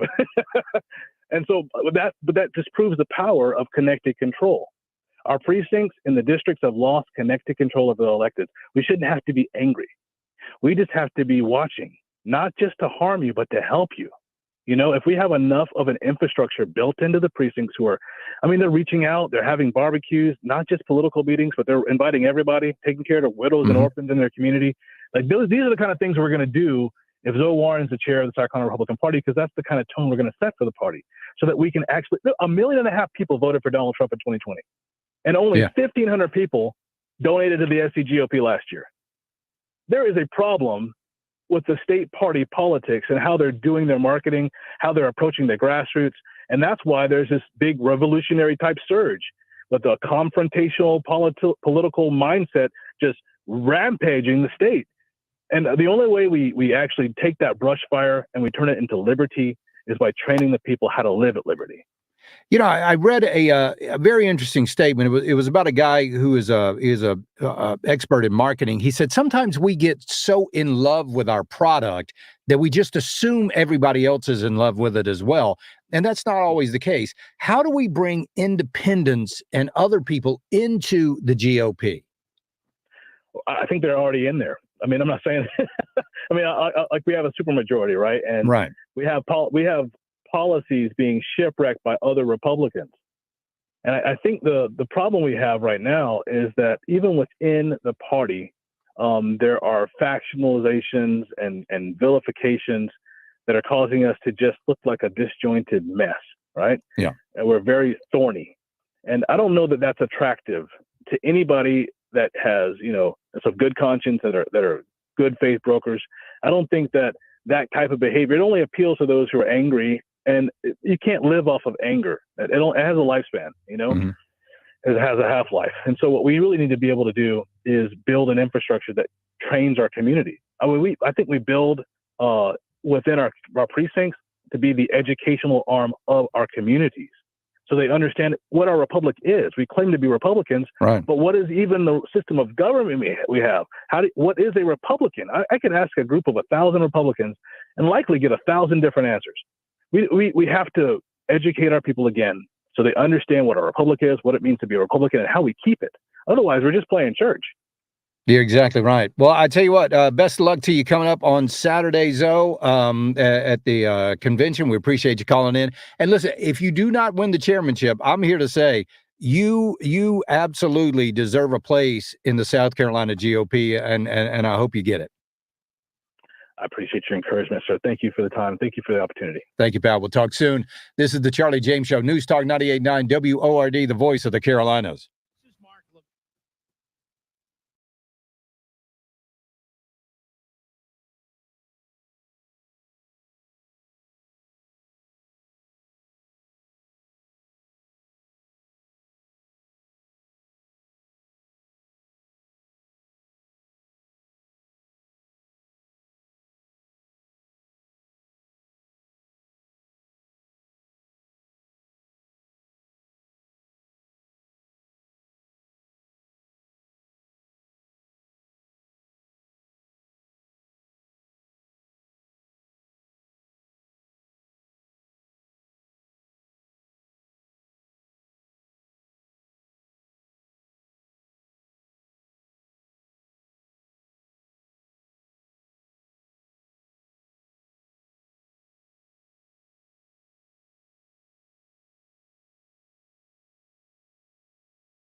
I was just looking at a graphic here of the demand for the vaccine. And it is absolutely, I mean, this thing has gone down quicker than Bud Light stock. It really, really has. Let's just take a look at it. Let's go back to the peak here of what seems to be, here we go, March 26th of 2021. New doses of the vaccine administered, 3 million. This is just United States alone. 3,813,041. That's a lot of doses, but you go and you look at May looks like May the 9th. See if I can get May 9th up here. May 8th, 55,634 doses, new doses were administered. That means there are 55,000 people that obviously aren't paying attention to what's going on. But I mean, you got to know. I mean, I was over in I was over in Ireland. We got the friends over there that we were staying with, and she was telling me, they're not vaccinated, but they had to keep it quiet. Shh, don't tell anybody. We're not vaccinated. And so they had to, they're kind of lurking in the shadows there as far as the vaccination is concerned. But there's a thing out there, I don't know if you know this, thing out there called long COVID. Long COVID. Tim, have you heard of long COVID? I have not. Long COVID is apparently where you get COVID and you have it. It's not one of those things where you're sick like my wife and I was. I mean, she was sick for 3 days. Mm-hmm. I was fairly bad off for 3 days and then not feeling good for it. All total about 5 days. Yeah, we all got it at the same time.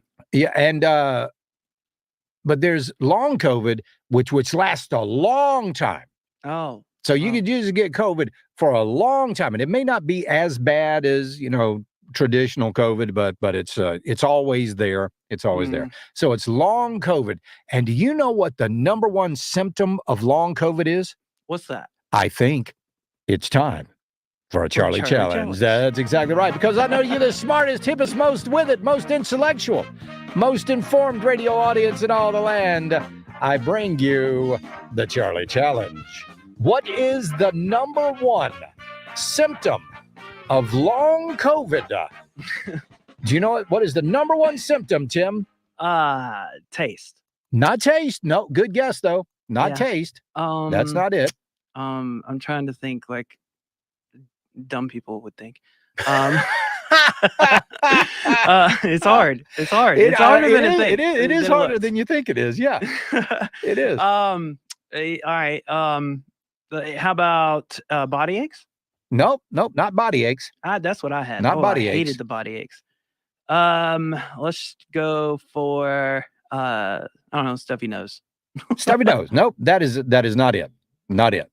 The number one symptom. Let's see if anybody on the GS Plumbing text line knows about it. Yep, somebody does. Several people do.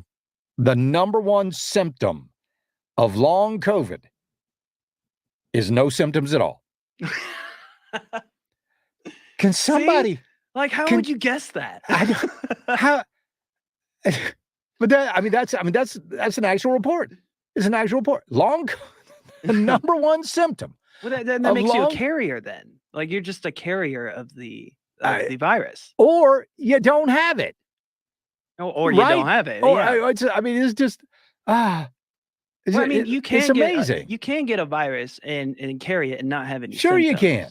But I mean, like, that's what you would say in this situation, not like you got long COVID. Like, what is that? Like, what does that even mean? Like, but here's the thing though. This virus is so heinous that you can have it and not even know it. It's the ninja virus, man. It is. It's a ninja virus. That's what they should have named it. I mean, stealthy. Just creeps up on you. It moves in the shadows and it knows the kung fu. So yeah, man, it'll definitely kick your butt. So, but that's what they're trying to tell you is like, hey, how you feeling? No, pretty good. Oh, that's how it gets you. That's how it gets you. That long COVID gets you by you feeling A-OK. That's they want us, but that's it. I mean, that's it's just another. To me, it's kind of like a marketing campaign where they're kind of like, I could just see this. Hello, this is Dr. Farts in Mouth. Are you experiencing a good mood? Do you have plenty of energy? Can you go along your daily routine and not feel fatigue or any health problems? You might have long COVID. I mean, that'd be kind of a hard thing to sell, wouldn't it? Yeah, they'd put all that in the disclaimer. Yeah. Have you recently ran a 5K? You might have long COVID. So, have you been exposed to any droplets? Have there been any droplets in you? You might have long COVID. We'll be right back. This is the Charlie James Show. News Talk 98.9 WORD, the voice of the Carolinas.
Talk line now. 800-050-989. Save it on your phone. That's 800-905-0989. This is the Charlie James Show, only on News Talk 98.9 WORD. The voice of the Carolinas. Do you remember? Gosh, it just seems like not long ago that whistleblowers were true American patriots. Do you remember that? Chuck Schumer, Adam Schiff, Nancy Pelosi. Whistleblowers are patriots. Whistleblowers should be listened to. Whistleblowers are credible. Unless these are whistleblowers against the current administration. Well, I'll let Nicole Wallace tell you exactly what these whistleblowers are. Harry, what does it say that Republicans are trying to misappropriate the whistleblower term? I mean, there's always a more sinister motive. They are reappropriating the term whistleblower after doing everything they could to endanger the life of the actual whistleblower that led to Donald Trump's first impeachment. And they are standing by. We didn't even know who that whistleblower was. Because Adam Schiff never brought him forward. Well, Nicole Wallace, she's horrible. People who are, at a minimum, and again, it's not in dispute, guilty of insubordination, of refusing to carry out a court-approved search. Insubordination, these whistleblowers are. They're insubordinate. That's what they are, according to Nicole Wallace. They're not patriots like the ones that that Chuck Schumer said he had, or Adam Schiff said he had against Donald Trump. No. These aren't even whistleblowers, according to Nicole Wallace. They're not really whistleblowers.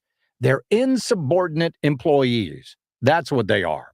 Yeah, that's what. Well, one of these insubordinate employees was testifying before Congress today, and his name is Marcus Allen. Okay.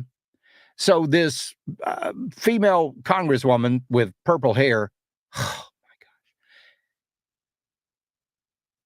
she found a tweet online, or one of her staff did, and she's questioning this man, Marcus Allen, about this tweet. Let's listen to this Mensa candidate. Let's see here if it'll come up. Hold on. Here we go. Doggone it. So here she is, questioning Marcus Allen. Mr. Allen, have you ever used Twitter? Yes or no? I have utilized Twitter, yes. Okay, and is your account at Marcus A970-50645? That is absolutely not my account. Okay, that's not your account. Well, on December 5th, 2022, an account under the name Marcus Allen retweeted a tweet that said, That is not my account, ma'am. You haven't let me finish the question, Might have been sir. a football player. You haven't let me finish the question. And the time is mine. The time is On mine. December 5th, 2022, an account under the name of Marcus Allen retweeted a tweet that said, quote, Nancy Pelosi staged January 6th, retweet if you agree, end quote. Do you agree with that statement? Yes or no? That is, I don't, no ma'am, that's not my account at all. I'm I'm asking whether you agree with that statement, yes or no? Can you please rephrase the statement? Yeah. Do you think that Nancy Pelosi staged January 6th? God, these people. We have an account by somebody that is totally not you, but do you agree with it? Yes or no? What?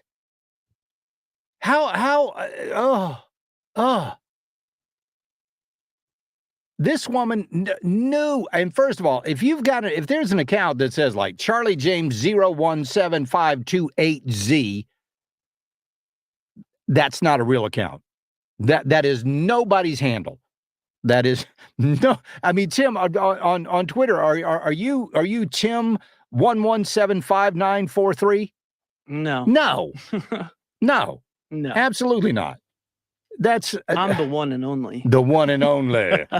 This woman, I don't know who she is, and I'm glad I don't, because I need less stupidity in my life. But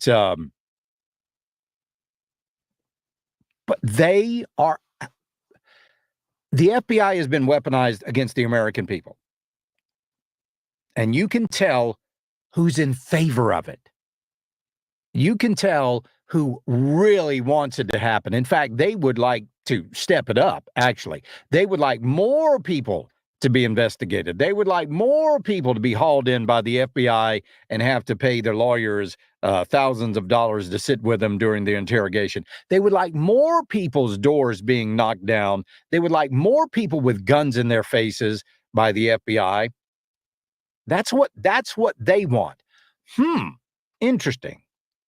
Because at one time, way back in the past, the Democrat Party was the party that didn't like big government, that didn't like the government having control of your life. Remember the hippies of the 60s and 70s? Man, what we wouldn't give for a Democrat Party like that these days.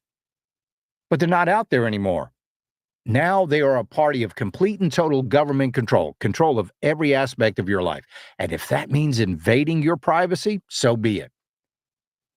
If that means, pun intended, trumping up charges, so be it. They're completely okay with that. If that means doing away with your individual liberty, oh, you better believe they like that. They'll even bring up somebody else's tweets to try to discredit you.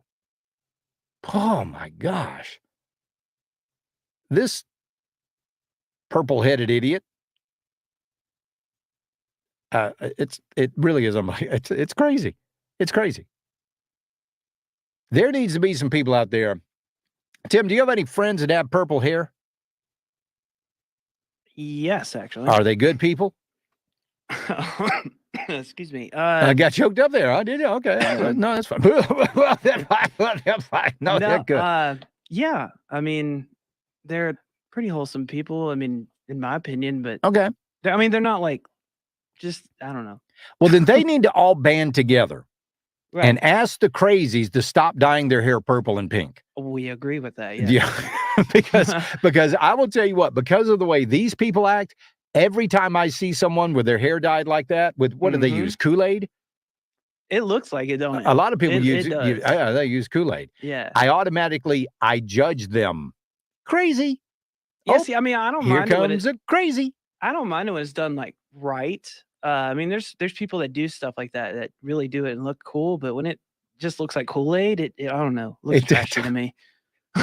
It looks pitiful in some cases. Yeah. So all of the decent people who have their hair dyed different colors, y'all need to form a coalition and try to agree with that. ban the crazies from doing it, because they're giving you a real bad name. We'll be right back. This is the Charlie James Show, News Talk 98.9 WORD, the voice of the Carolinas.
James Show. News Talk 98.9 WORD. The voice of the Carolinas.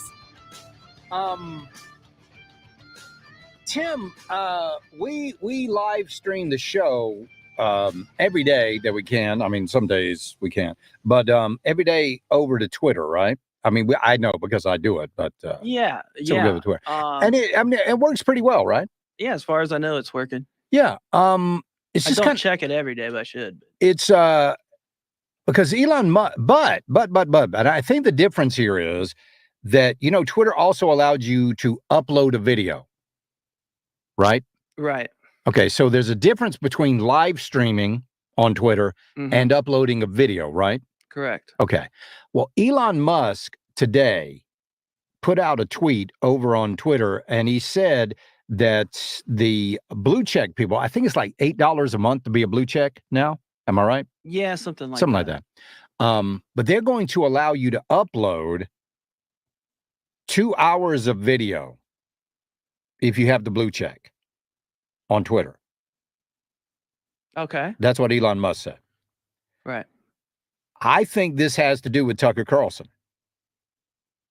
Why do you think that? Because I think it is Elon Musk actually changing this policy or putting this policy in place to facilitate Tucker Carlson taking his show to Twitter. Oh, okay. So now just think about how many people went to Twitter when Tucker Carlson posted that 2 minute and 16-second video, something like that. Yeah. How many people tuned in to see that? I mean, they beat Fox News. Oh, wow. They beat Fox News. I didn't Tucker realize Carlson, they beat Fox. Oh, yes. Yeah. Yes. That's insane. It was huge. It was huge. In fact, looking at this, in that it was April 26th that Tucker Carlson put out that little video. This is after he was separated from Fox News. 84.3 million people tuned into that. 84.3 million. That's insane. Now, hold on just a second. Let me see let's see. Most watched television event. Most watched television event. The most watched, oh my goodness. That can't be true. What does it say? It says the most watched. No way. Most viewed broadcast since 2001. The wedding of Prince William and Catherine Middleton. Really? Prince William and Princess Kate. No way. 6 million people. No way. No, that can't be right. They can't be right. Yeah, that can't be right. That's since 2001. Let's say of all time. Yeah. Of all time. Just want to see because I want to make sure that we get this right. Okay, here we go. Let's see. The moon landing. Like 125 million people. Something like, I don't know. I'm not. But anyway, the final episode of MASH was apparently one of the biggest. The farewell, 105.9 million people. Wow. Was for a long time the most watched episode of anything ever. Some Super Bowl games got about 90 million. But this, the Apollo moon landing, 125 to 150 million people watched that on July 20th, 1969. Tucker Carlson's video that he put out was 84.3 million. All right. The last video that he put out got 131.4 million people. Jeez. 131.4 million. Do you not think that Elon Musk would bend over backwards to get Tucker Carlson on Twitter? Oh, yeah, 100%. Absolutely. Yeah. 131.4 million viewers for a 3-minute video? Right. Holy cow. That's just a no-brainer. Absolutely. It absolutely is. So I think that's the reason that we are seeing the upgrade, I guess, for the blue checks to be able to upload 2-hour videos. That's the reason right there. That would be nice. Yeah. I'm not paying for the blue check, but but there you go. But I don't think the $8 a month is really going to, matter a whole lot to Tucker. And in fact, probably Elon Musk is going to waive that as well. He'll probably he makes that up in like milliseconds. Yeah, of his exactly. Viewers. Exactly. Bam, right there. So yeah, I think Tucker's going to be a huge success on Twitter. I think it's going to get a lot of people going to Twitter that might not have been on Twitter before. Oh yeah, right. Yeah. I might even create a real account. I have a Twitter, but it's set up for my gaming channel. Oh, okay. I don't Yeah. really use Twitter that much. Yeah, somebody says, I knew it was a lot, but I had no idea it was that many people. Charlie, Tucker Carlson had over 80 million views. They did not watch it live. They were about 1 million people in the first few minutes after it posted. I think that's why Elon Musk is allowing the 2-hour video upload time. Good night. This is going to be massive. This is going to be a game changer in broadcasting. It really is. It's going to change a lot. So anyway, I know I'll be tuning in. Absolutely. Charlie, Tucker Carlson must be becoming the next E.F. Hutton. E.F. Hutton. When E.F. Hutton talks, everyone listens. You're absolutely right. He's that important. Speaking of that, did you know that Fox News just got beaten by MSNBC for the first time? No way. Yes. What? Yes. Wow. By how much? It didn't matter. I mean, it was a significant, significant for Fox News, who had previously dominated that time slot. And by the way, now they're moving Pawn Vanity into Tucker Carlson's slot.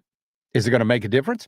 I don't think so. Yeah, I don't think so. I don't think it's going to make a hill of beans, especially with Tucker's show. So, anyway, that's the inside scoop there. I hope on some of the Tucker Carlson news.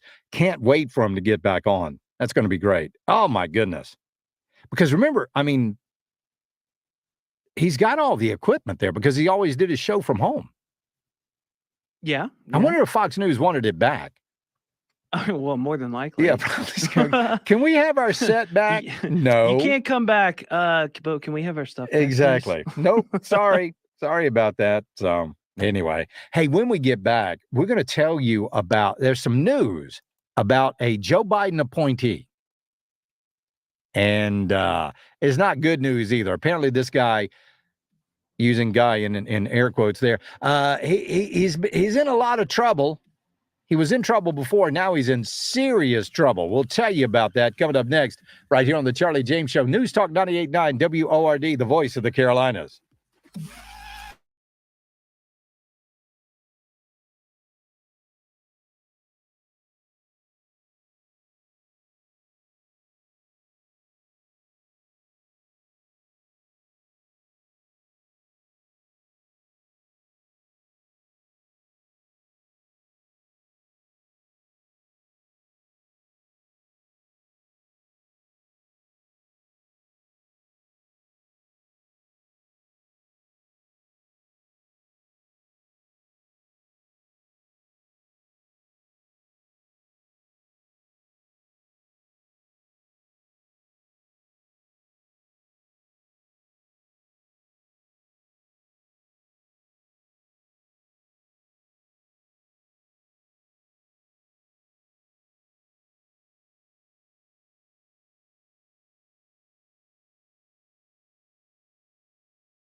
WORD, the voice of the Carolinas.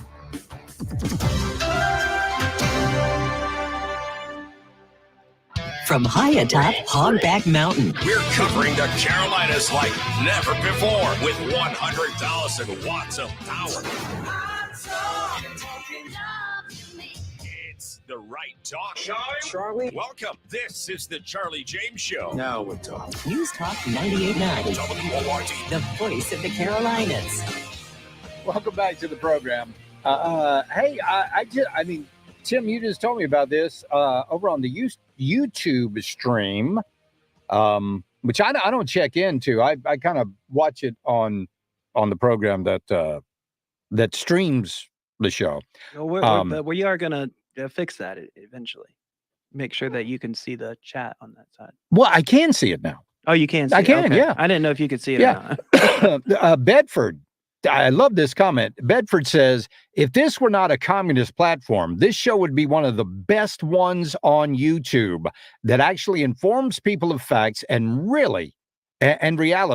I listen on the radio as well. Thank you so much, Bedford. I really appreciate that. I really appreciate all the folks that are streaming or watching the stream. But we've also got somebody who is not a fan of the program who is watching on the stream.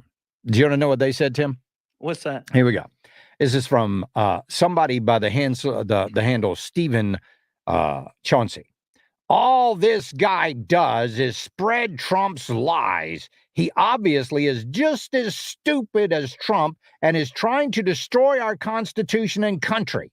Trump lost. That is a fact. You're, Y-O-U-R, in such denial and so ignorant that you incapable of accepting the truth. Trump is going to prison to save America and very likely the world. Justice will be served. Trump scum.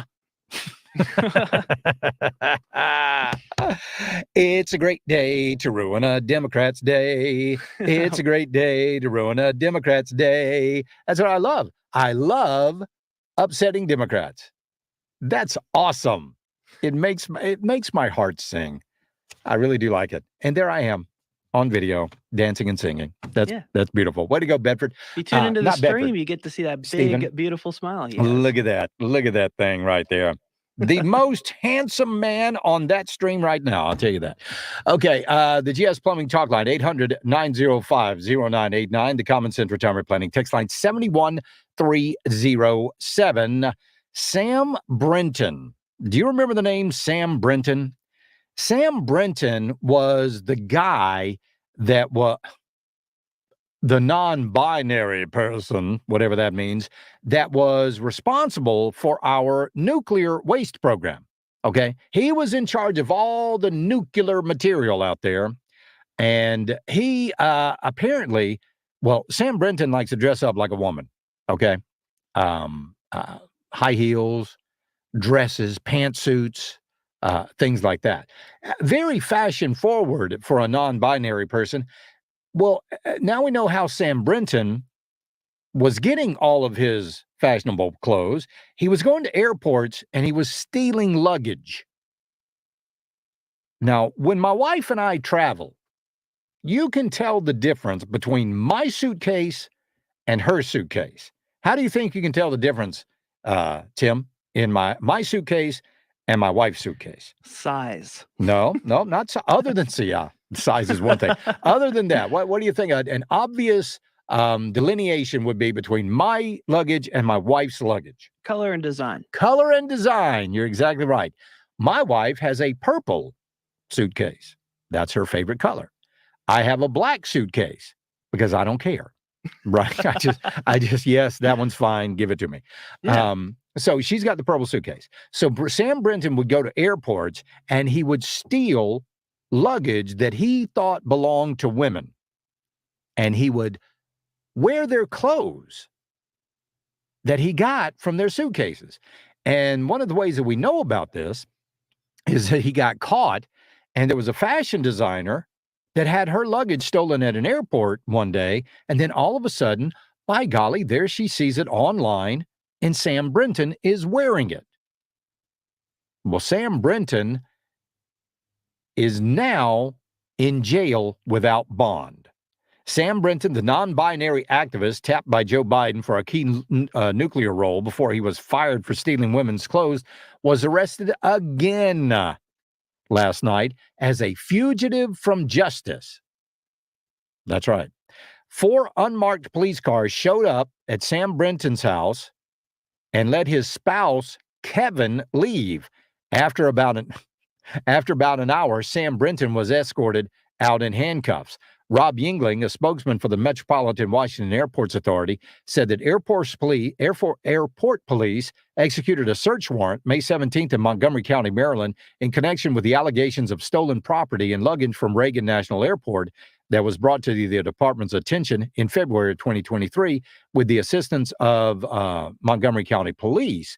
Sam Brinton was taken into custody pending charges of grand theft auto. Well, he was supposed to show up for court, and he didn't do it. So now he is in jail as being a fugitive from justice. A court document lists Brinton's sex as X, just an X. No male, no female, just X. The bald-headed nuclear engineer stood out at Thursday's bond hearing among the other defendants, which included many non-English speaking defendants and people charged with gun crimes and other violent offenses, but nonetheless, a fugitive from justice. Another great diversity hire by the Biden administration. Way to go, Joe. Way to go. Good job. Charlie, the best thing about Trump is that he always makes Democrats lose their minds. Isn't that right? Isn't that right? Let's see, Charlie, there's another name you call a dude who likes women's personal clothes and wears them. Usually serial killer. You're exactly right. Exactly right. Let's see.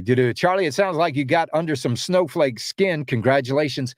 Thank you. I appreciate that. Thank you very much. Let's see. I just didn't. Let me see. Charlie, do you think Fox News really realizes how bad they screwed up, or do they just not care? They will. They will. That's why they're doing all of this shuffling around, because they're moving Pawn Vanity into Tucker's spot at 8, and then Jesse Waters and Greg Gutfeld are now going to be moving to prime time. That's the changes. And they've had to make those changes because of them.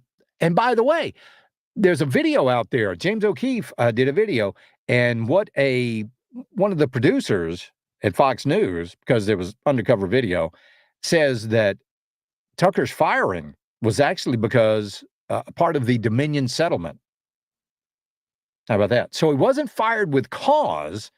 He was fired as part of a settlement, according to this producer and the folks there at I almost said Project Veritas, but it's not that. O'Keefe Media Group, OMG. It was part of a settlement with them. So there you go. Charlie, with the longer upload times on Twitter, I think it would open the door for TV shows and movies to broadcast on Twitter. I think so, too. I think that would be great. That'd be a wonderful thing. So hopefully so. Charlie, I wonder, this is from 361. You know, they had to weigh in. Charlie, I wonder if Tucker and I wonder if Tucker and Hunter Biden used to have sex and drug parties when they were roommates in college or smoked crack together. That was 361. I didn't know Hunter Biden went to Trinity College. You know why I didn't know that? Because he didn't. We'll be right back. This is the Charlie James Show. News Talk 98.9 WORD, the voice of the Carolinas.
Only on News Talk 98.9 WORD. The voice of the Carolinas. Well, Tim, an icon is changing its name. Oh, yeah. What's that? Yes, it is changing. It's been around for 87 years, Tim. Ooh, 87 years this thing has been. And you, it is one of the most recognizable icons of all time. What do you think it is? McDonald's. Not McDonald's. You know what? No, this calls for a Charlie challenge. I'm sorry. I apologize. Sorry, because I know you're the hippest, most with it, most informed, most intellectual radio audience in all the land. I bring you this Charlie challenge.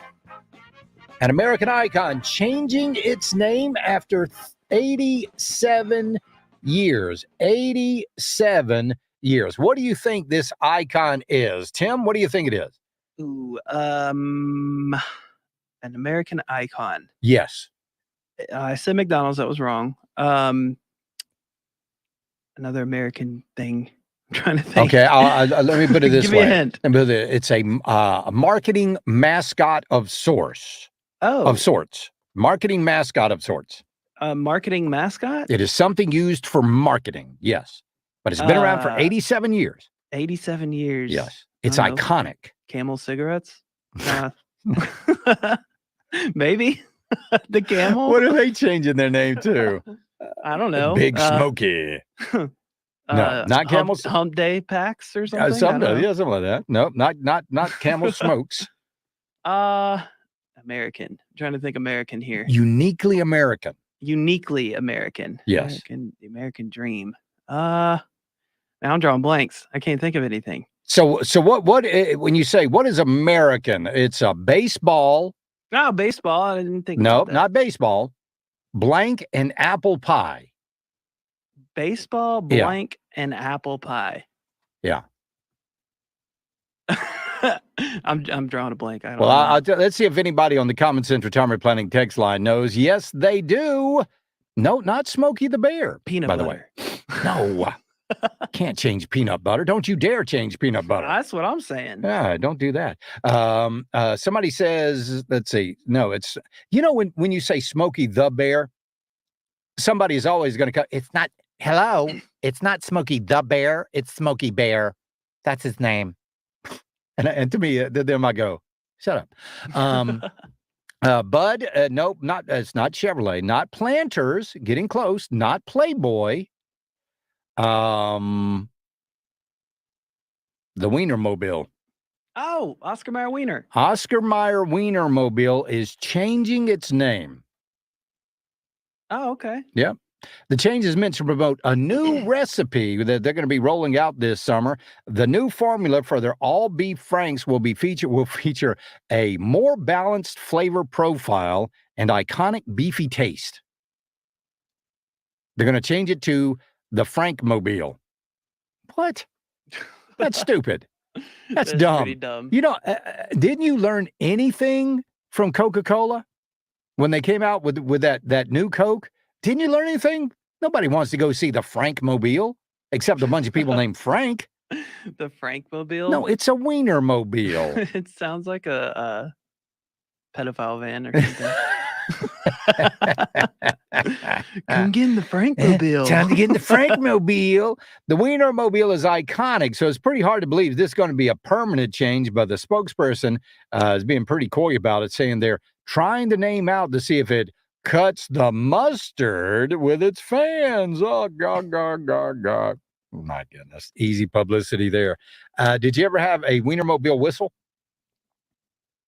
Did I ever have one? No. Oh, man. You missed out on one of the great joys of life. If you ever get to see the Wienermobile, go to the Wienermobile and get yourself a Wienermobile whistle. You got to have those. The only time I've ever seen that was in the movie The Santa Claus. Yeah? Yeah, when he's sitting there and he's like, oh, I always wanted for Christmas, I wanted a weenie whistle. And he got one. Yeah, he got one. There you go. So the Wienermobile. Man, I tell you what, just nothing like, let's see, the drivers are going to be called the Frankfurters. Seriously. Really? Oh my God, the Frankmobile. I can't. I know. You don't.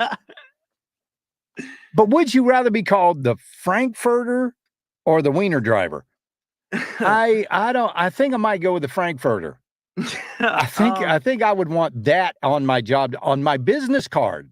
Yeah, on your That's what I resume? would want, because I would not want, Charlie James Wiener driver on my Why business not? card. Why wouldn't you want that? I just don't think it would. I think I might get a few strange looks with that. So there you go. So I'm not saying that. I know, I'm it's so hard to stay saying that.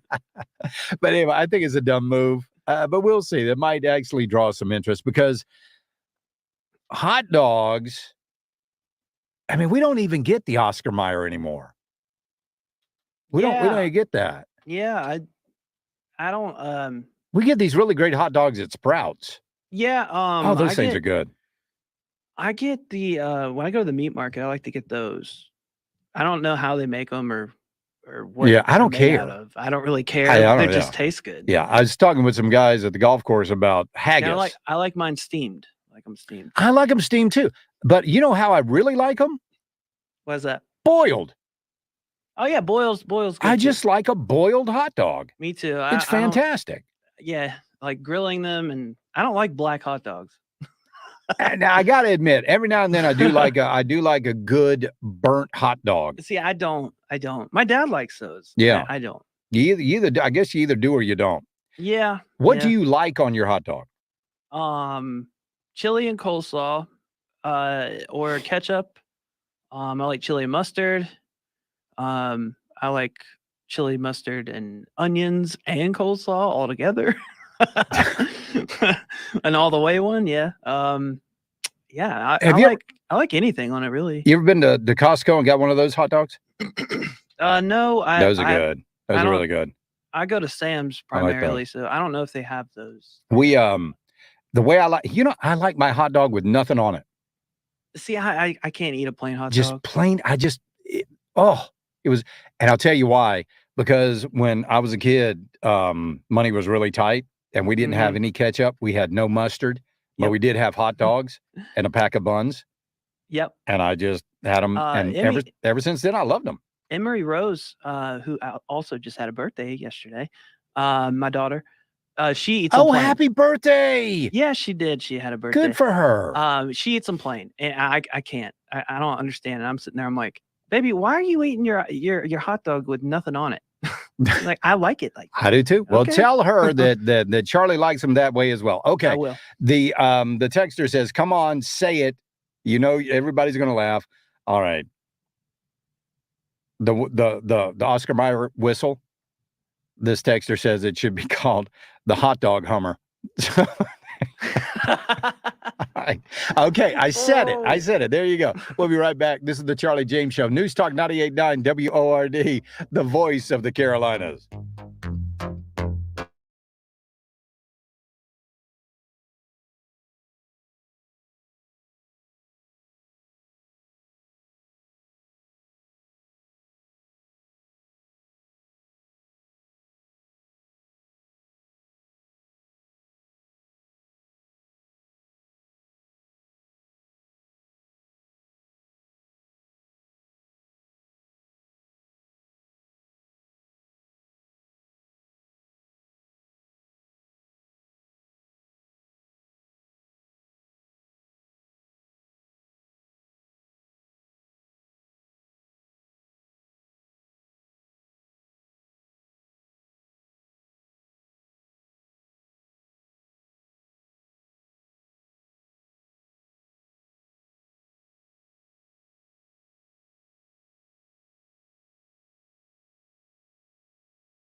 407. This is the Charlie James Show On News Talk 98.9 WORD. the voice of the Carolinas.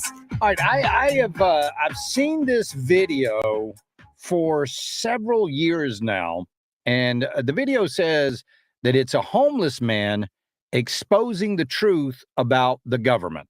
And maybe you've seen this video. Maybe it's staged. Maybe it's, somebody pretending to be a homeless man. I have no idea about the origin of the video, but what the guy says in the video is the absolute truth. And I'll play it for you. Here we go. You think you understand political parties? Drop all the crap. You don't know what the Illuminati is. If you're Republican or you're Democrat, you're wrong. Why? It's this easy. It's called divide and conquer. That's why there's two parties and only two. And they're controlled by the same people at the very top, belong to the Council on Foreign Relations, the Bilderberger Group. They also belong to the Trilateral Commission, and you people don't even know what the hell that is. But if you did know, you would know that these are the people that control your world by making global policies that you never vote on, and by which parties both serve and belong to these organizations and control your world.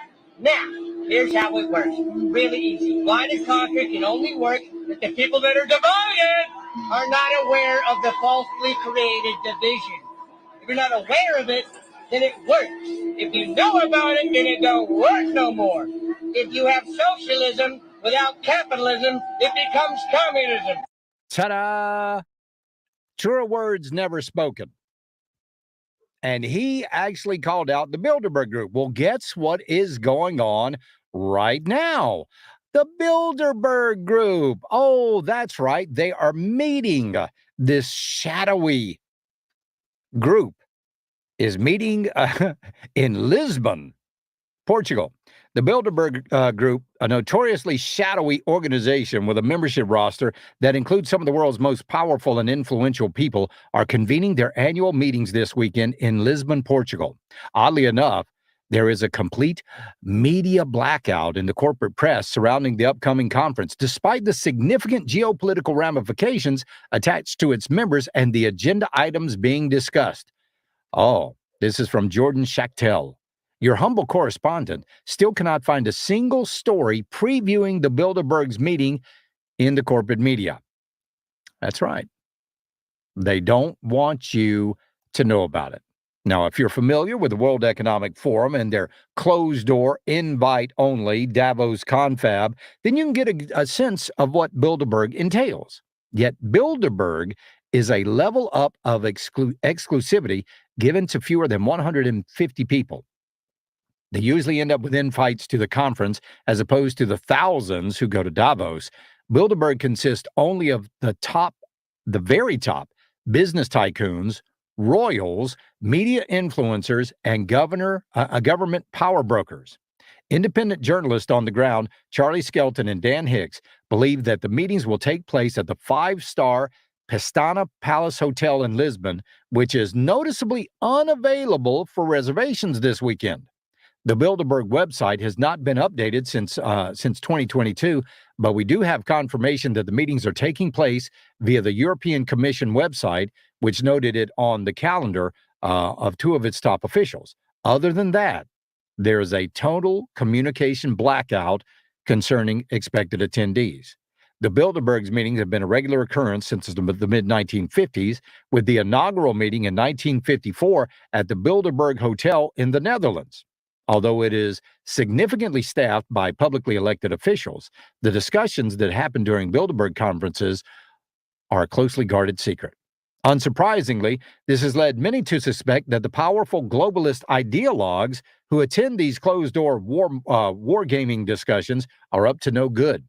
Organizers defend the secretive nature of the conference by claiming that it allows attendees to speak informally among peers. You know who's one of the guests at Bilderberg this year? Stacey Abrams. Stacey Abrams is going to the Bilderberg conference. So what they're looking for, what they're going to be discussing, geopolitical realignments. Ooh, what does that mean? Borders?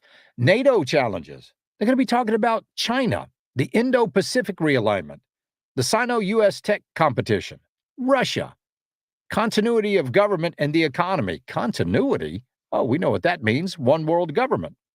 Disruption of the global financial system. We know what that means, right? Central bank digital currency. That's what that means. Disinformation, energy security, and sustainability. Blah, blah, blah. These are unelected people who get together with the World Economic Forum, the International Monetary Fund. Oh, my gosh. The folks in the Bilderberg Group. We can call them all the Illuminati if we want to. That's fine. I don't have a problem with that. We can say that. Charlie, who exactly is Stacey Abrams? You know who she is. Let's see.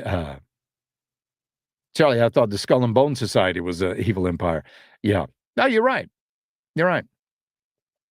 It's pretty amazing that when you tell people, and their eyes gloss over, just try to get into a conversation with somebody about it. Just try to tell them, that really global policies are not set by governments.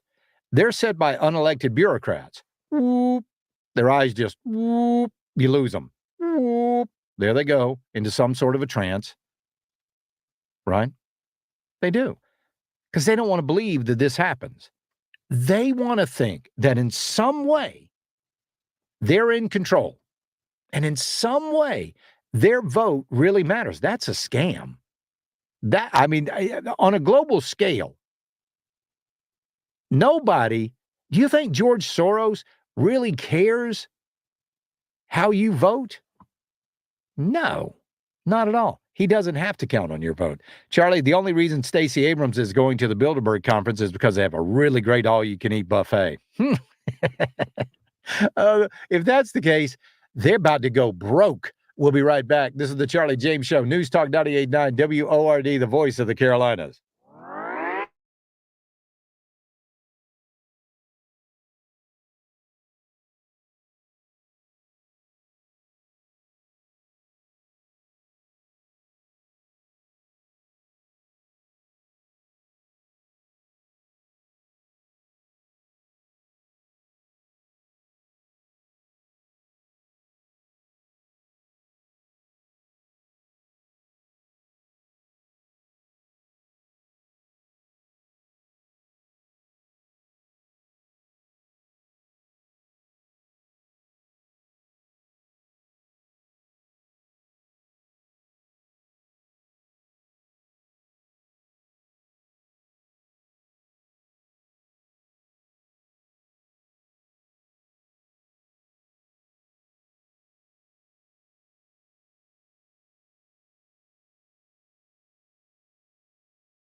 Save it on your phone. That's 800-905-0989. This is the Charlie James Show, only on News Talk 98.9 WORD. The voice of the Carolinas. Yeah, this is pretty good.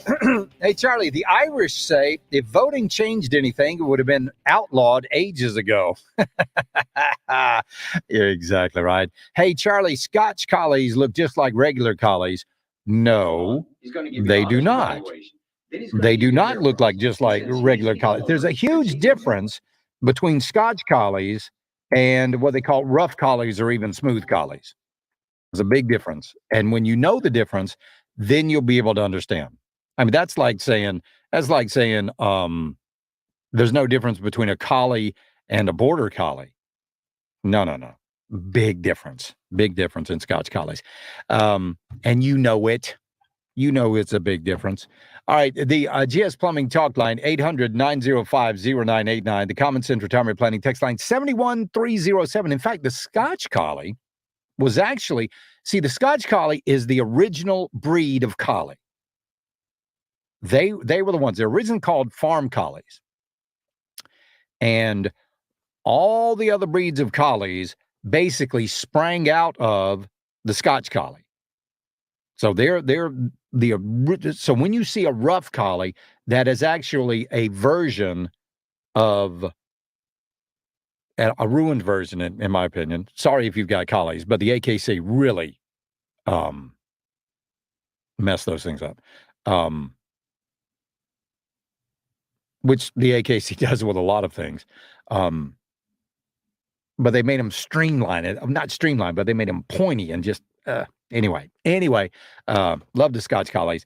Charlie, can't tell by the pictures of the collies.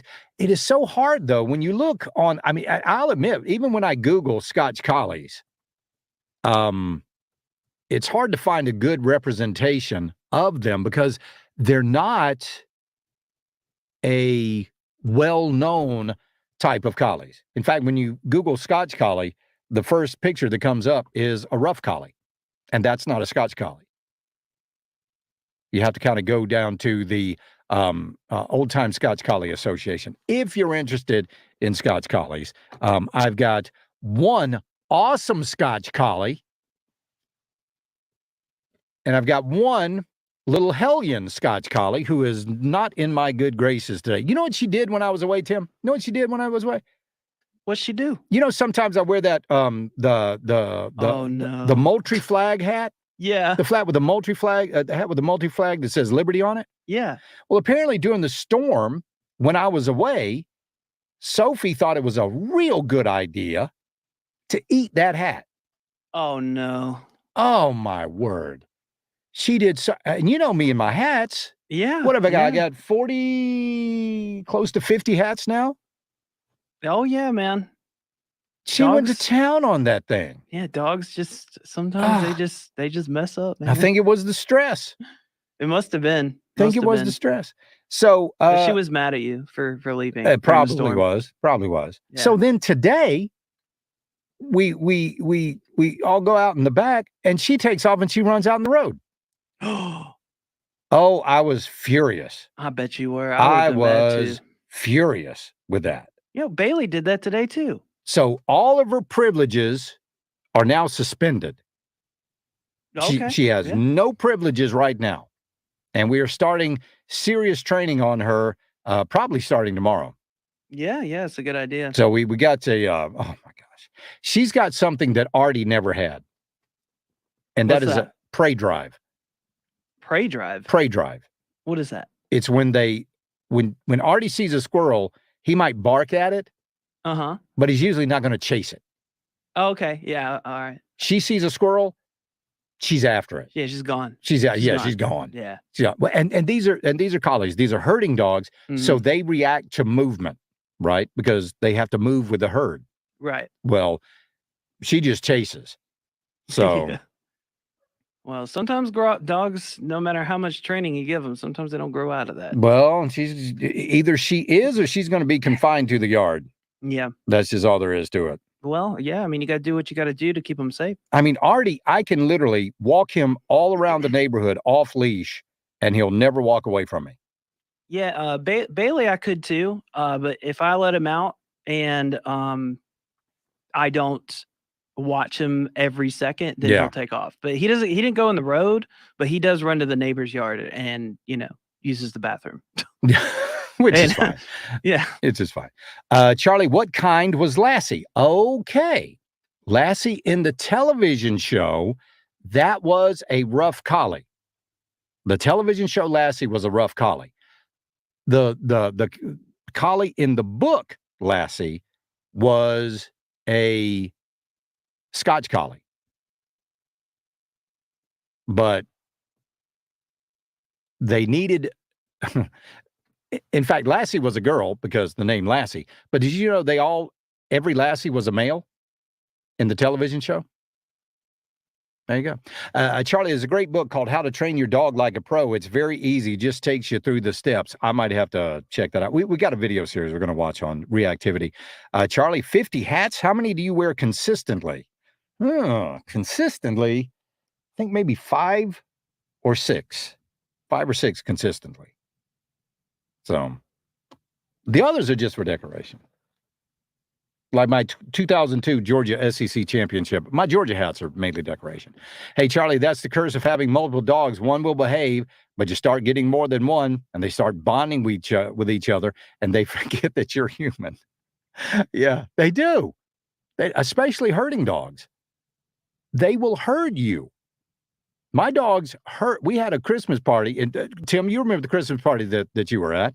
Yeah. Artie, without anybody knowing it or realizing it, herded people from room to room. Yeah, he did. He did do that. I remember. And it'd be like everybody would be in the dining room, and then Artie decides, hey, you know what? I want him over in the living room.